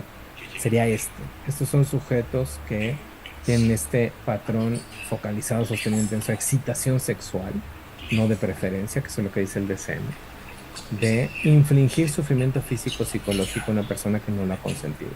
Estos son sujetos que disfrutan dañando físico o psicológicamente a ambos y pueden ser agresores sexuales seriales. Entonces, sí es muy importante el haber adherido a esta, porque nos permitiría realmente decantar cuáles de los agresores sexuales necesitan un tratamiento y cuáles no.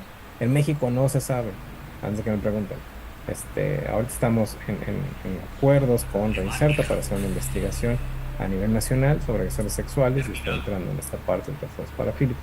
Y podremos ver un poquito de luz, más o menos, hacer algunos cálculos un tanto probabilísticos de cuántos en teoría tendrían un trastorno parafílico. Entonces, bueno, pues esos son los cambios radicales que ha tenido en la CIE, y por lo tanto es una clasificación mucho mejor para la pericial versus el DSM, por todos los fallos que tiene el DSM, por todas las características estigmatizantes de algunos criterios, e incluso de algunas entidades que no existen en la realidad clínica, ¿no? Y bueno, pues creo que sí lo logré. Dejé 6 minutos para preguntas, para que apurarme lo más que puedo. Muchas gracias, doctor, por su tema muy interesante. Le pedimos a los alumnos que aprovechen ese espacio para hacerle cualquier duda que tengan al doctor, y pueden levantar su mano Tenemos una pregunta de Jessica Guadalupe Ceballos. Adelante. Gracias. Es solo un comentario. Considero que es muy importante conjuntando las dos primeras clases, que no toda persona va a tener un diagnóstico también, ¿no? Ya que tendríamos bien, como dicen, revisar todo lo que ya se ha propuesto como historia clínica, observación, conducta, todo el conjunto posible, porque me he encontrado mucho en mi círculo de psicología que hay una gran tendencia, como bien dicen, a etiquetar o a que debe haber un diagnóstico para poder ayudar al paciente y no necesariamente. Lamentablemente han llegado pacientes con esta etiqueta en la frente que me puso un psiquiatra, que me pusieron 2, 3 terapeutas previos, un sobrediagnóstico, que sí trae al paciente muy desconfiado, ¿no? Como muy angustiado de qué va a pasar, cómo va a pasar, pero en esa parte pericial, la complejidad que cobra entender el por qué la persona que delinque hizo esto y lo otro, o la víctima, cómo se defiende, ¿no?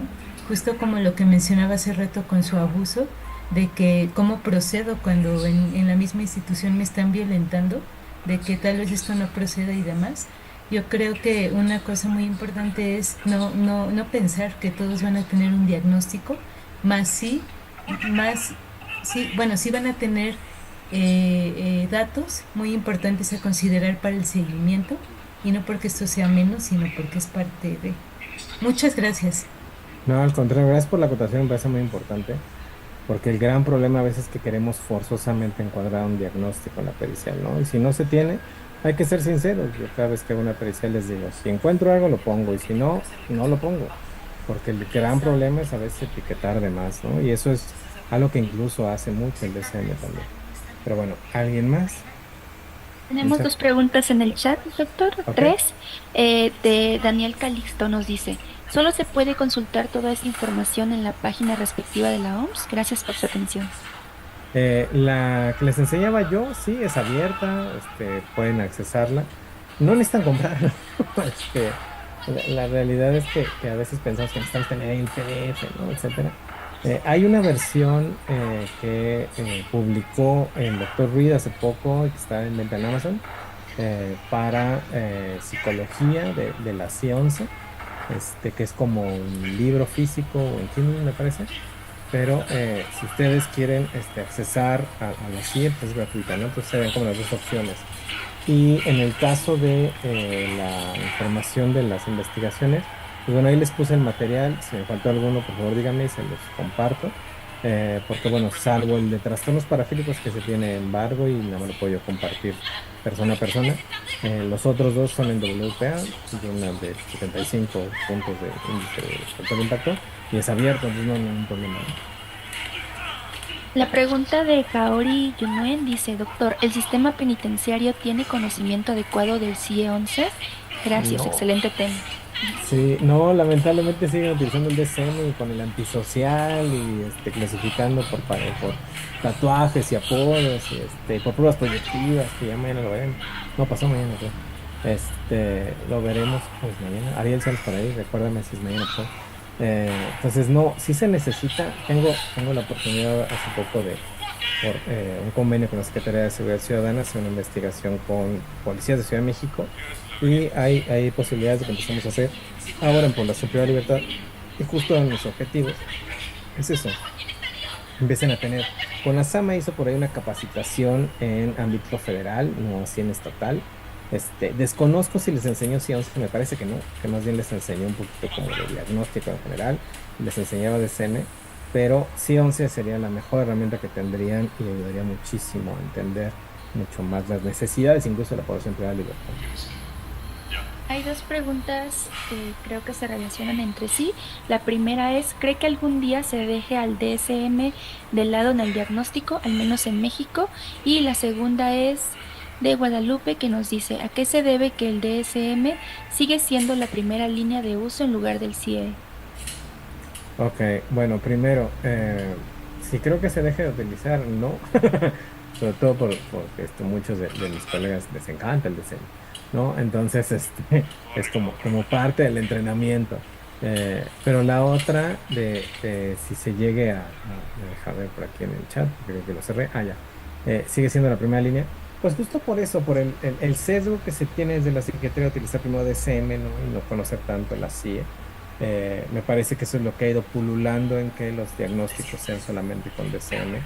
El grupo de la CIE hemos estado pugnando por hacer capacitaciones, tanto en algunas investigaciones como en el ámbito de las capacitaciones que dan propiamente el doctor Reed, el doctor Rebeca Robles, etcétera.